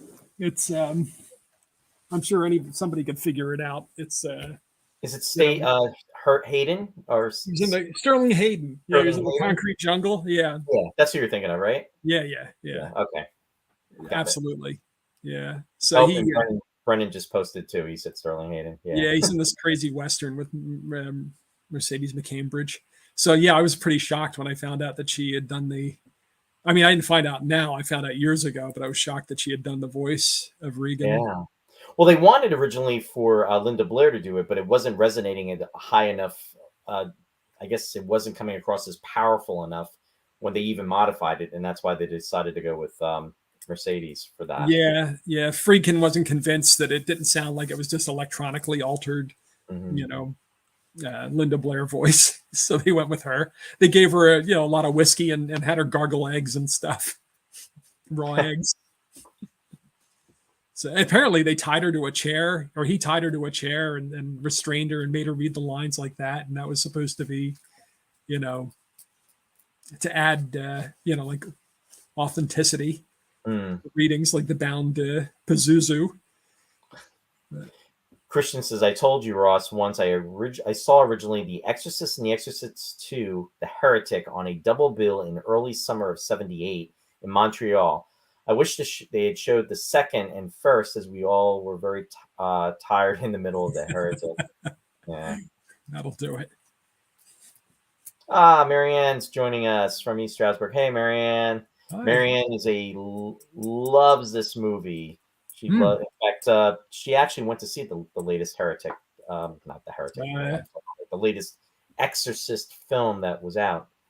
So hope you're doing okay, Marianne. Thanks for tuning in, and I know you're working. May said, Mercedes McCambridge's autobiography, The Quality of Mercy, has quite a bit about the making of The Exorcist. Cool. Good to know. Thanks for sharing. And Marianne said the latest one was great. Yeah, we just found out that I guess it's going to be a trilogy. Yeah, so there's more coming. There's more coming. Especially since they paid a lot of money to get the rights to it. So. Well, yeah, I mean that's Universal, $480 million. Yeah, crazy. Yeah, so I guess I want to give a shout out to Dick Smith, did the makeup for the film, and he won an Academy Award for Amadeus, but he did all kinds of movies we regard as classics now: Little Big Man, The Godfather, Taxi Driver, Scanners. Okay. It's funny too, because Amadeus, if I remember correctly, came out in '84, so that would have only been 11 years later, which is kind of crazy. 84, 85, something like that. But yeah, I mean, he pretty much coasted on the F. Murray Abraham makeup. He was the one that really had that. Oh, I did not know that. She said that Mercedes McCambridge also did the voice of E.T. I did not. No, it was Deborah Winger did the voice of E.T. Oh, okay. Yeah, but that's funny. I was making the same connection, though. I was going to make a joke about Deborah Winger. So Deborah Winger did the voice of E.T.? Yeah. That's interesting, because you know what? We were watching the other night. It's like everything's interconnected here. Did you, again, looking up 80s movies that are thrillers, did you ever see Black Widow? No, but I know she was in it. Yeah. She was in it. And Teresa Russell. Never saw it. Remember it being in the theater. Came out in 1987, and it was very, very good. She did a great job. See, isn't it funny? Even in the movies I didn't see from the 80s, I remember. Yeah, and I see stuff now, and I don't remember it a week later. Yeah. Marianne said in number 3, Epic with George C. Scott. Yeah, I haven't seen that one. Brennan saying Howie Mandel did the voice of Gizmo. Yeah. See, we'll come out with all the possessed creatures now. So Mercedes McCambridge was involved with ET in any capacity? I'm going to have to look this up. That's funny. Yeah. I guess they couldn't get past her smoke, her smoky egg, raw egg riddled vocal cords or whatever it is. There you go. Give me McCambridge. The makeup though. The makeup was incredible though. They had to cut out all her profanity. Yeah. But I was going to say you had me thinking about something there about the 80s. And I saw the new Martin Scorsese movie, the Killers of the was it Purple Moon? The Killers of the Flower Moon. 3.5 hour long film. You got to see it in the theater if you're going to see it, because it's a movie where, it's like The Exorcist. You got to see this in the movies. You can't see it at home because you don't want to get up and say, "Hey, I'm going to go get an ice cream now." I got to pause it. Don't do it. Don't do it. You got to sit there use the bathroom before the movie starts, and you sit down and you watch and get absorbed in the story, because that's how these things are meant to be seen. Are So you saying you never go to the bathroom when you're in a movie, Ross? never. Never. Wow. Never. No, not unless I wound up drinking a lot right before I went in. But no, I never get up in a movie. I stay to the end of the credits too. Well, yeah, I always stay for the end of the credits, but unfortunately, I'm like, I gotta run. Even if I hated the movie, I stay to the end of the credits. Make sure I hate it all the way. The Hague is saying some theaters are having breaks, which the studio doesn't like. Oh, really? Yeah. Wow, didn't know. Well, there that. should be a some kind of rule that when you cross the 2.5 hour mark, there should be I mean, if a movie's considerably longer than 2.5 hours, they should have an intermission. You know, I can tell you the first movie I saw in the theater that actually had an intermission, and it was in the 1980s. Can you guess? It was early 80s too. Oh, it was not sci-fi either. It wasn't Gandhi, was it? No. Reds? Yes. Okay. It was Reds. Yep. Good guess, Ross. That's good. Well, I thought Reds first, but for some reason you seem like a Gandhi guy to me. No, it was Reds. So Roy's not going to go see some movie about communists. Warm baby. He was doing it. Yeah. No, yeah. I think Reds was 81? I think that came out. 81, right? Yep. Yeah, it was up against Raiders at the Oscars. Yeah. Yeah. Very, very good film. That was the first time though I was in a movie where actually they did the break. It was interesting. They were still doing overtures sometimes with the event, kind of like Star Trek. They did it, and with the black hole, they had an overture before the films. Yeah, but no intermissions. No intermissions. Although some folks probably wish there was an intermission for Star Trek: The Motion Picture. It seemed like a long movie at the time. It did, and I love what they've. We're talking about, and we're going down the path, but talking about additions or director's cuts. I mean, Darren Dockerman, what he did with that film, and working with, oh my God, I'm blanking out. That's terrible. Who directed? Wise? Yes, thank you. Oh my God, how could I forget Robert Wise? The Day the Earth Stood Still. In regards to the directing, because he released the director's cut, I think in 2000, but then there's been another cut that came out when it went to 5K. Right. But yeah, definitely a vast improvement on it. It's funny. I watch it now and I like it a lot more than I liked it when I was when I saw it in the theater. But again, it's the pace. I did something about, I saw the director's cut. I haven't seen the most recent one that they refurbished, because remember I was talking about, I thought it was dark, like the elements were not bright enough, like with whatever they did. But I still prefer the theatrical cut.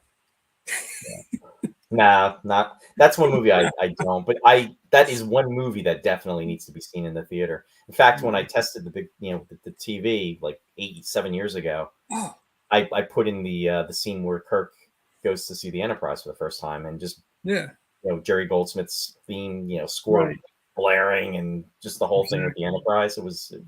I know, the 6-minute sequence. I like that. It's one of my favorite. And then when people complain about that sequence, I'm like, what? Are you kidding me? I know, that's the best part of the movie for me. Oh my God, yeah. I mean, I guess that you have to be a Star Trek fan for that, because Kirk seeing the Enterprise, there's nothing like it. But it's just, it's another one of those things where the music and the imagery it just fits so well. It's just, I just enjoy watching that sequence. Well, and to add to that, one of the elements they added into that is where you see Kirk seeing the Enterprise. He's looking, through the viewport. Right. But what they did was, the element that they added is the reflection of the Enterprise in the window. So you're seeing him, you're seeing the Enterprise, and of course his reaction to it. And it's just a nice, it's a beautiful moment captured. It enriches everything. It really does. and speaking of the Enterprise, and I'm really going off the beaten path, it just came out over the internet in the last few days. Hasn't been verified, it hasn't been confirmed. However, there is a great possibility that the original filming 3-foot model of the Enterprise that had been deemed lost has been found. and it was on eBay of all places. Somebody was selling it, and then what happened was, I guess one thing led to another, and then a lot of folks were questioning that this could have been the original. So it was pulled off of eBay, and now I guess they're trying to find out if it in fact is. They have to authenticate it and find out who actually has it and everything. But putting all that stuff aside, because there's going to be a lot of behind the scenes turmoil going on with all that. The fact is that if it has been located, supposedly it had been lost. And there's been a lot of stories, but it was in Gene Roddenberry's possession at one point. So if it does definitely resurface and it's authenticated, I mean, I think in terms of that, besides what's in the Smithsonian, I think that's really, really cool. There's a lot of photos on the internet of Gene Roddenberry having that model on his desk back in the early 70s. And it's, if you look from episodes, if you're a fan of the original series, it was used in one episode that is called Requiem for Methuselah. You can see it. Also, I believe in the Cage, as well as Where No Man Has Gone Before. So anyway, that's my Trek bit of information. I'm sorry, I keep seeing your lips moving, but I can't hear anything. Oh, you're not hearing me? I don't know what you're saying. Really? I heard everything. I heard everything. Psych. Psych. So what's the Enterprise they have at the Smithsonian then? That's the 11. That was a filming model, and that was the 11-foot model. 11-foot. Yeah. All right. Okay. Sorry. That's okay. It's all good. It's all good. All right. So we mentioned the makeup artist Dick Smith. The effects artist was Marcel Vercouter, or I don't know if he says Vercoutet. I don't know if he's a French name or not. On the documentary, it didn't sound French, but he was the guy who was responsible for the harnesses and figuring out how to, raise the bed and shake it and all that stuff. His assistant was Rick Baker, who didn't get credit on the film. Rick Baker. We talked about him just a couple of weeks ago. Oh yeah, he became the great force in makeup and the special effects after this. Robert Knudsen and Christopher Newman. I can't read my own writing. Were the sound design guys, and they got an Oscar for this. So I just wanted to put it on record. Even if I don't know, I can't pronounce the guy's name, can't see his name. That these were the guys that really made the movie. So powerful in the effect scenes, and not just the effect scenes. I mean, like I said, Denny's dream there, Father Karras's dream of his mother coming up out of the subway, and that, there was just so much haunting imagery and sound in the movie. Marin discovering the little Pazuzu, statue, and the sound that you're hearing when he's cleaning the dirt off of that. And I think the word that you're using run down. Yeah. I think the word that you're using there is very appropriate. It is very haunting. I think that's evocative and haunting. Yeah. It really drives.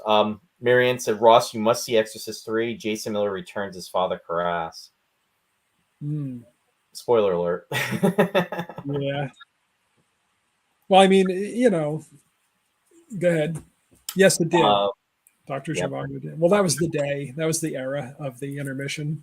Yeah, I mean, what's the other one that mainly comes to see? The whatchamacallit, Ten Commandments had an intermission, I believe. Ten Commandments did. Even David Lean's Ryan's Daughter had an intermission, and that's a movie that there was no reason it needed to be that long. But I guess David Lean became the Scorsese of his time. There you vice go. versa. Yeah, Brennan was complimenting about that. Yeah, it's a beautiful movie to look at. Yeah. Star Trek: The Motion Picture. Yeah, exactly. Marianne also said Mike Oldfield, Tubular Bells made the first Exorcist. Tubular Bells, right? Yeah, we're going to be talking about that. Yeah. We did talk about the director. We were talking about earlier, William Friedkin. I mean, William Friedkin. Yeah, who started out so strong. I mean, he made a couple movies before French Connection, but French Connection and The Exorcist were his 1-2 punch. He never really quite hit that level again, although his movies always have something compelling in them. The one he did after this, Sorcerer, which was recommended to me by Christian, it's a remake of the classic French film Wages of Fear, which is a harrowing film, but I still haven't watched it. So I still have to see Sorcerer. Apparently, it was Friedkin's favorite of his films, and he was disappointed that it wasn't as appreciated as The Exorcist and French Connection. Mm. It's not a bad message. Yeah. That has to be frustrating though, because you're trying, it's like, where do you go from up, right? You hit that marker, you hit that bar level, and then you're trying to either hit it again or you're trying to surpass it, and it really does have to be frustrating. Yeah, the work really needs to be its own reward, I think, because because kind of like us with the show, Ross, right? Yeah. I'm over it, Roy.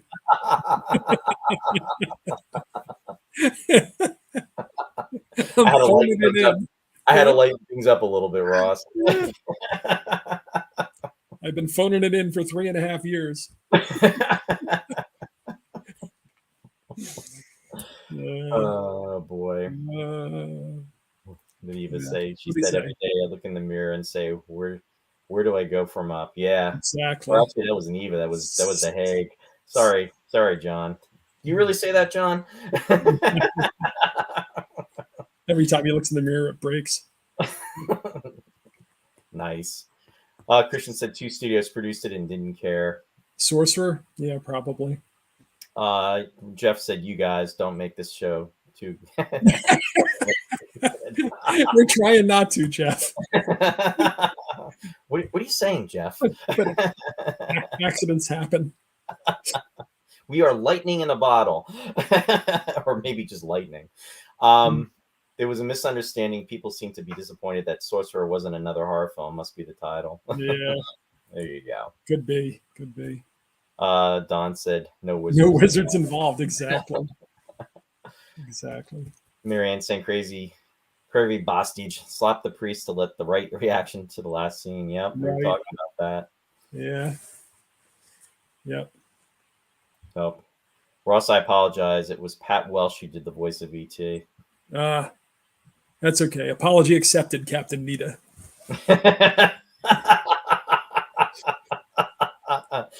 Oh boy. Ross's humor coming through there.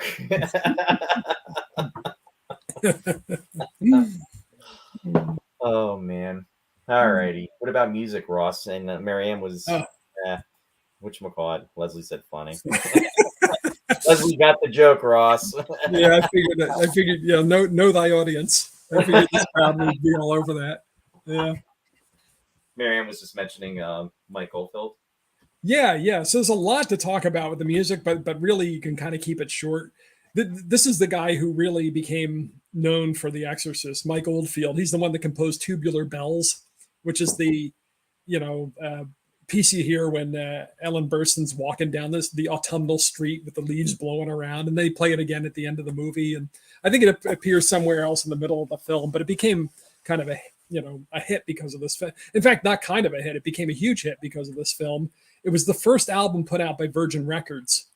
And it was, the sales were kind of middling, but after The Exorcist came out, it took off. So this is really what made Richard Branson, the fact that Mike Oldfield's music was used in The Exorcist. Originally, Lalo Schifrin was the composer who was hired to write the score.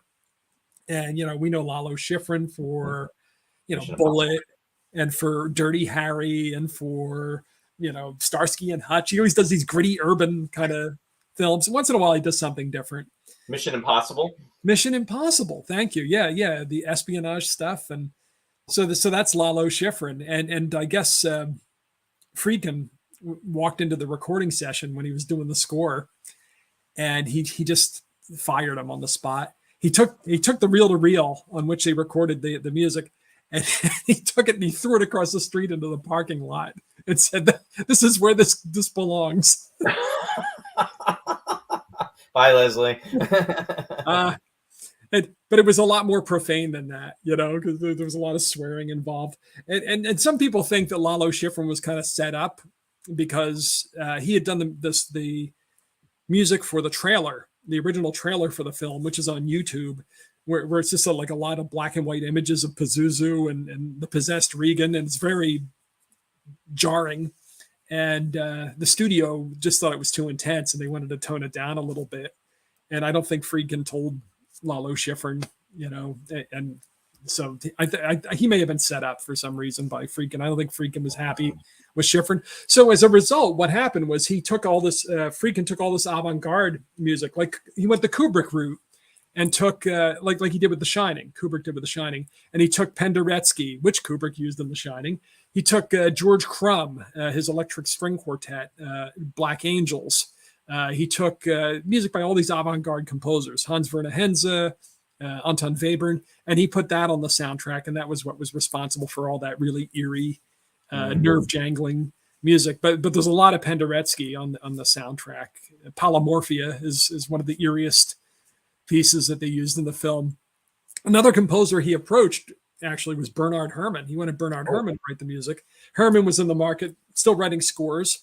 He went to England after falling out with Alfred Hitchcock. He kind of was fed up with the American studio system, so he went and lived in London and came back and started scoring films for Larry Cohen, the guy who did It's Alive. Yep. So he did the music for It's Alive, and he did some films for Brian De Palma. He did Obsession. He did Martin Scorsese's last film, Taxi Driver. So it was all in the 70s there. He's starting to have a little bit of a resurgence. So William Friedkin approached Bernard Herrmann, and Bernard Herrmann watched it. And Herrmann had this. He was devastating with his assessment of the film. He said, "Yeah, I'll score your piece of crap film." He didn't use crap. He says, "But this is what you're going to have to do for me, and this and that and the other thing." And Friedkin didn't like his attitude, so Bernard Herrmann did not score The Exorcist. Now, before the show, you were talking about Jack Nietzsche. Or Nietzsche, or however they say his name. He too contributed some music. He did the music for One Flew Over the Cuckoo's Nest, and for a number of other movies, and won an Oscar for Up Where We Belong. The song. He provided some extra music for it. But Mike Oldfield is the one that really emerged from The Exorcist as the big winner, because that was the memorable music that got imitated so many times and influenced people like John Carpenter when he wrote the Halloween score. Right. It's a close cousin to Mike Oldfield's Tubular Bells. Well, actually, just some of the comments that came through. Marianne said there was a time if Tubular Bells played, I had to leave the room if I was alone, because it just, everybody connects that with this movie. Colin just said, I always think Halloween theme is quite similar to Exorcist, based on what you just said, that there's that connection. Brennan made Phantasm. Yep. That's a movie I'm dying to watch again. Phantasm. And then Christian just said, I heard a suite for The Exorcist by Lalo Schifrin. I thought it was good for the incidental music and sound like the final result on the album. I guess Billy had a bad day. You never knew what you were going to get with William Friedkin. He was brilliant. He got a job in the, he didn't know what he wanted to do. And he fell in love with movies suddenly. And he got a job in the mailroom at the local television station in Chicago. And within 2 years, he was directing television episodes. Apparently, he directed one of the last of the Alfred Hitchcock programs. I don't know if it was Alfred Hitchcock Presents or Alfred Hitchcock. Yes. Yeah. So if he had a drive. Yeah. Yeah, Phantasm is sci-fi, sort of. Yeah, I wouldn't mind doing that. Maybe next Halloween or whatever. I think it was on my list. It got pushed down the page, I guess. Yeah, we can definitely look into that. That would be kind of cool. Hey, I see John is out there. John Avery. John, welcome to the show. Great to see you out there. Thanks for joining us tonight. Yeah, there's a lot of moving parts to this movie. A lot of components. A lot of things that happened. A lot of things that caused delays, but all in all, it really came through really well. One other thing about it that I forgot to mention, yet because we were going to do the movie a couple of weeks ago, so right after I watched the movie, I get all these ideas and say, "Oh, this is what this is about. And this is an interesting theme and stuff," and then I forget all about it in 2 weeks, and I didn't rewatch the movie. But I thought it very interesting, because in addition to all the light and dark and the rising and falling that I was talking about in the imagery, there's also kind of a running theme. Two things. One was like kind of this artifice, reality, and the supernatural. And by that, I mean, what's her name? Burston's character, Chris, is an actress, Mm-hmm. and they're making a movie. So it's an artificial reality. Then you have the reality of the home, and then you have the supernatural element of the demon, and the going on. So I don't know, what to make of some of that stuff. You can think about it, but there's also, yeah, go ahead. To bridge off of that, Ross, what was your feeling about Merrin in regards to him? Did you feel that did you feel that he was potentially soul searching himself in regards to what he was trying to discover, what he was attempting to unearth? I mean, really, it seems like his whole life was dedicated to finding what he winds up finding, and then, ironically enough, dying as a result of it. You know what I mean? Because when he was Right. at the diggings and he had that sixth sense, so to speak, and it's like everything that he experienced almost led up to that point, what he finds for his final battle, let's say, where he's Right. performing the exorcism. I mean, what was your feeling on that? Well, I don't remember the book that well. I did read the book. I don't remember it that well, but we're told at some point in the movie that as a younger man, and we know from the prequels that they made later on, again, they reinforce this. As a younger man, he performed an exorcism in Africa that took days, and they say, oh, it almost killed him. Right. And you see at the dig, when we're back in Iraq or whatever, at a point he's taking that medicine. We don't know if it's heart medicine or what. We know he's frail in some capacity, and it winds up eventually, killing him. So it's possible that he's doing additional research on this this dig in Iraq. I don't know if they came across the stuff by accident or if he knew to dig there or what it was. But yeah, so I'm in that respect, he may have been trying to, learn more in this lifelong battle with Pazuzu or something. I don't know. Marianne just commented. She said Merrick knew it was coming when he found the artifact at the dig, the dogs fighting in the statue. Okay. It's a portents. Yes. Yeah. And Christian commented, yeah, Lee J. Cobb's, this was his final performance. Oh, yeah, we didn't mention Lee J. Cobb. Holy heck. Yeah, he was the original Willie Loman in Death of a Salesman. And of course, he was in, he was in Brothers Karamazov with William Shatner. Yeah, William Shatner, Richard Basehart, and Yul Brynner. That's right. Exactly. Yeah. And he was in On the Waterfront with Johnny Friendly. He was with Brando, the mob, the boss on the docks there in Hoboken. Yeah, Hoboken. 12 Angry Men. Yeah, what's that? Hoboken, New Jersey.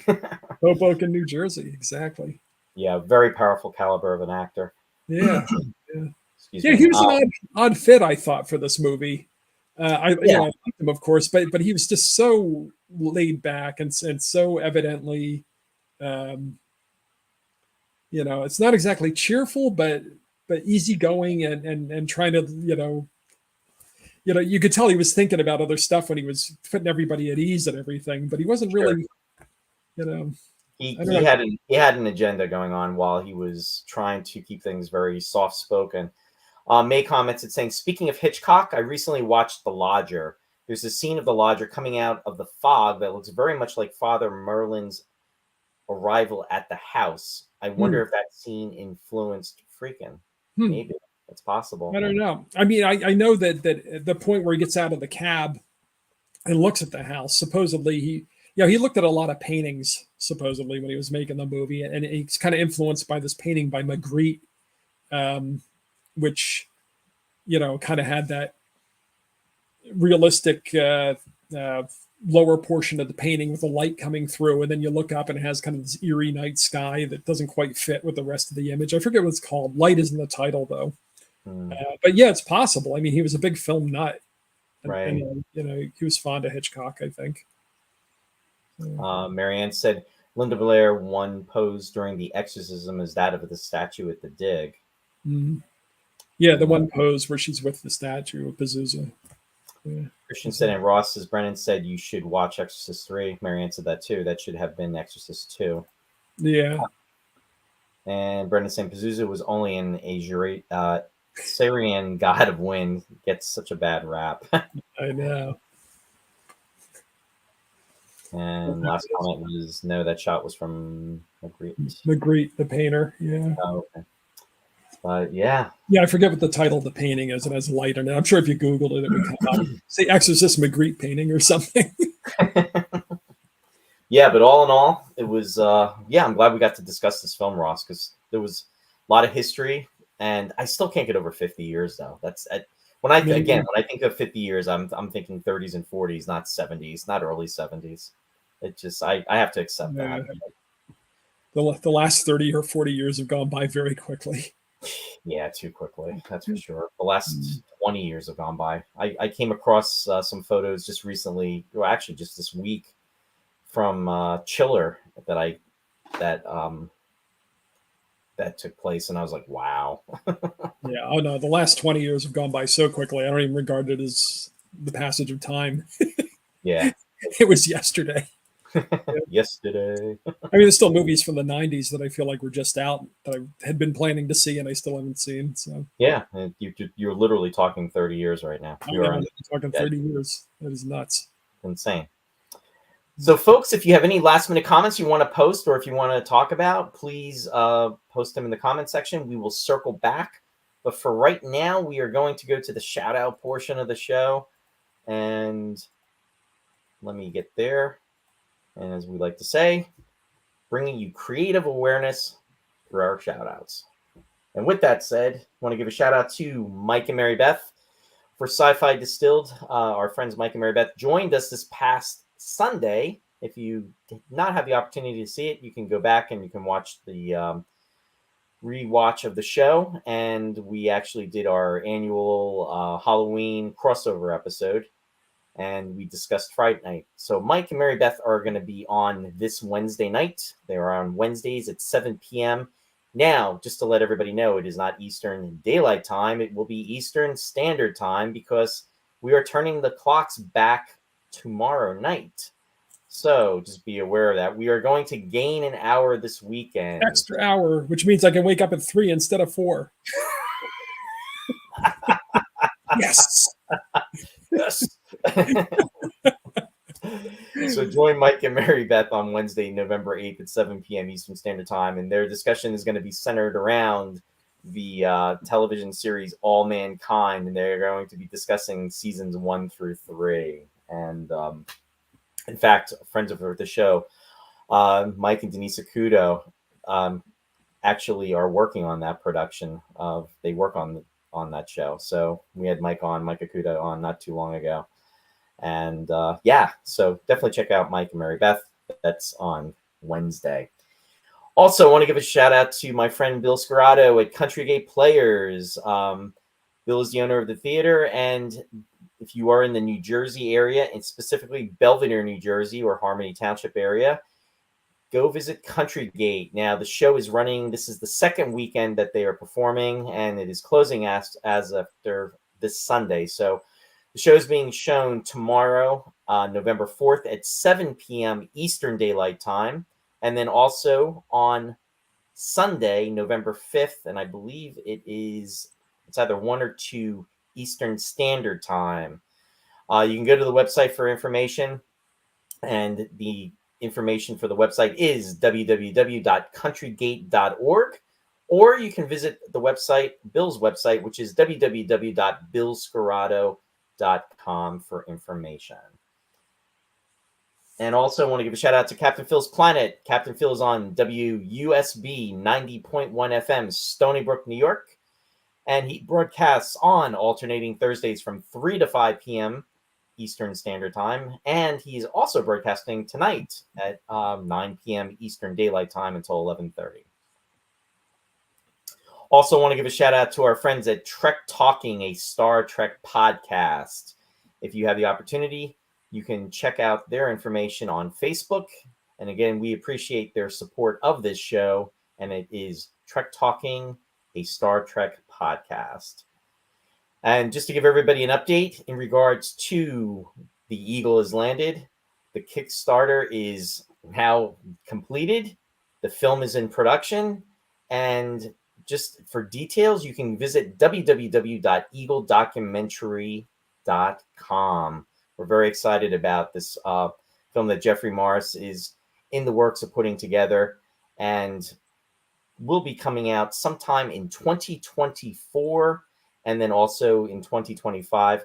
We will have information on the show. I'm going to be welcoming Jeffrey back on in the weeks ahead and to talk about the production. But just want to let everybody know, again, for information, you can visit the website, www.eagledocumentary.com.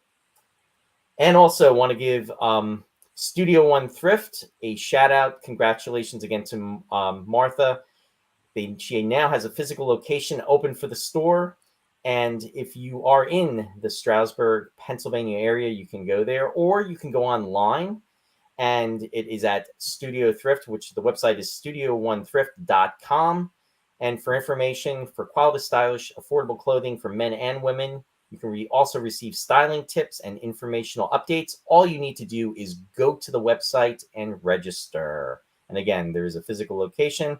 If you visit the website, you can find out the hours. And Ross, if you can let everybody know what you've got going on. All right, well, these are my 2 recorded shows. Picture Perfect is the movie music show, which now conflicts with this, so you can't really listen. Well, maybe you can.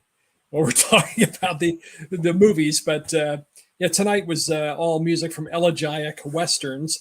But if you're a Western fan, next Friday is Ennio Morricone's birthday, so I'm going to have all spaghetti Western music next Friday at 8:00 Eastern time. And The Lost Chord is unusual and neglected classical music, unusual and neglected repertoire. That airs Saturdays at 7 Eastern time. And tomorrow night, it's all Scandinavian music or Nordic music of an autumnal nature. So you can find out more about that if you want to listen at KWAX, which is actually a station in Oregon, as the title would indicate, classical Oregon. But it's so the 3 hours, behind us. But these are the Eastern times. So 7:00 tomorrow night, you can enjoy that. And there's the URL, kwax.uoregon.edu. You can find out more about these shows at my Facebook page. I'll write up the Lost Chord tomorrow morning at Classic Ross Amico. Thanks. Thanks, Ross. No, that's cool. And you also have some other stuff that's in the works, but I don't know if you're ready to share that yet. Am I correct about that? It's late. I don't want to keep anybody, but yeah, I have another show coming up in December. Okay. Oh, great. Okay. Yeah. Maybe we can find out more information about that. Share it on the show's page, and then also talk more about that next week then, or the following week rather. Definitely. Yeah. Very cool. Okay. Now, just to let everybody know, Ross and I will not be on next Friday. However, on Sunday night, I'm going to be welcoming my friend and guest back, Mr. Jeffrey Morris, and we're going to be talking about Persephone. And Jeffrey had just launched a Kickstarter in regards to Persephone, and it is exceeded, and it pretty much exceeded the goal within 1 hour. So we're going to be talking about the book, the movie, and all the plans around Persephone. And it's a very exciting time in regards to this. So again, we'll be welcoming him back to the show. That will be next Sunday, 7 p.m. Eastern Standard Time on November 12th. So stay tuned for details on that. And again, that'll be then. And then Ross, you and I will be back then the following weekend or the following Friday, but we just have to figure out what we'll be discussing. And we have some time between now and then, which will be 2 weeks from now. So just looking at some of the last minute comments that came through. It looks like Anne had. Oh, thanks for watching, Anne. Yeah, we appreciate it, Anne. Thank you. And as well, Marianne. Marianne had told me that this was one of her favorite movies. So she was. Yeah, it's a great movie. And Halloween time. Yeah, we've extended Halloween. Yeah, we definitely did. Thanks, Eva. Thank you, Eva. And thank you, Christian. And Pazuzu. Whoa. Let's not stir that pot. I'm here with my Ouija board, Christian. It's funny you're talking about Ouija board. That was another movie we just watched, The Witch Board. And I think you said you never saw that, right? No, I never saw that one. Yeah. Another 80s movie, 87 movie. See, there's one that I missed. Yeah. Yeah. Well, we'll catch up with that next year. We're already getting late, but there was one more theme that I'll just like put it out there for people to think about, and we won't have to talk about it. But there was something that we were saying about is it a movie that's a good movie or an evil movie? Is there evil in every frame, as Billy Graham said when it came out, or does it support the institutions that are supposedly, the guardians of light or what have you? There's Ellen Burstyn in the movie. Her character Chris, at the one scene, there's a demonstration on campus, and remember, she goes up and she takes the bullhorn and she says, "I understand that you guys think change is happening too slowly," and there's this, I'm paraphrasing, but there's this tendency toward revolution, and she says change happens slowly, and you have to work it from within the system. Mm-hmm. And I was thinking about that. And in the movie is very much in defense of the institutions, of the system, So I think that it's, very definitely, some scary stuff happens, but I don't think it's, supposedly, evil triumphs or whatever. I think it's supposed to be, it's an ongoing struggle, but I think that we're supposed to take a look. Good triumphs over evil, but it's for as flawed as our institutions are, we're supposed to kind of, I don't know if that's like the message of the movie or not, but it was interesting that they had that in that scene, and that they would turn to, exorcists from within the church to come and take care of this problem. I guess what else are they going to do? They tried everything else. It didn't work with the doctors. That institution didn't work. So, well, and not to keep going with this, but what was interesting too is there really wasn't a lot of pushback as far as conducting the exorcism to the level that I thought there could have been. I mean, at the church or from the demon? From the church. Yeah. In fact, he says, what did he say? He actually used, he said, I don't see how it would do any damn. Oh, damn near killed him is what he said about Marin. He says, I don't see how it would do any harm. Yeah, bring him in there. It's interesting because with and this leads into another movie that we had just watched, which was the Amityville Horror, because with that film, the church was almost against doing the exorcism. They felt that it was almost like bad press. So it's like, why would you want to do that? So it's the politics of the situation. So it's kind of interesting.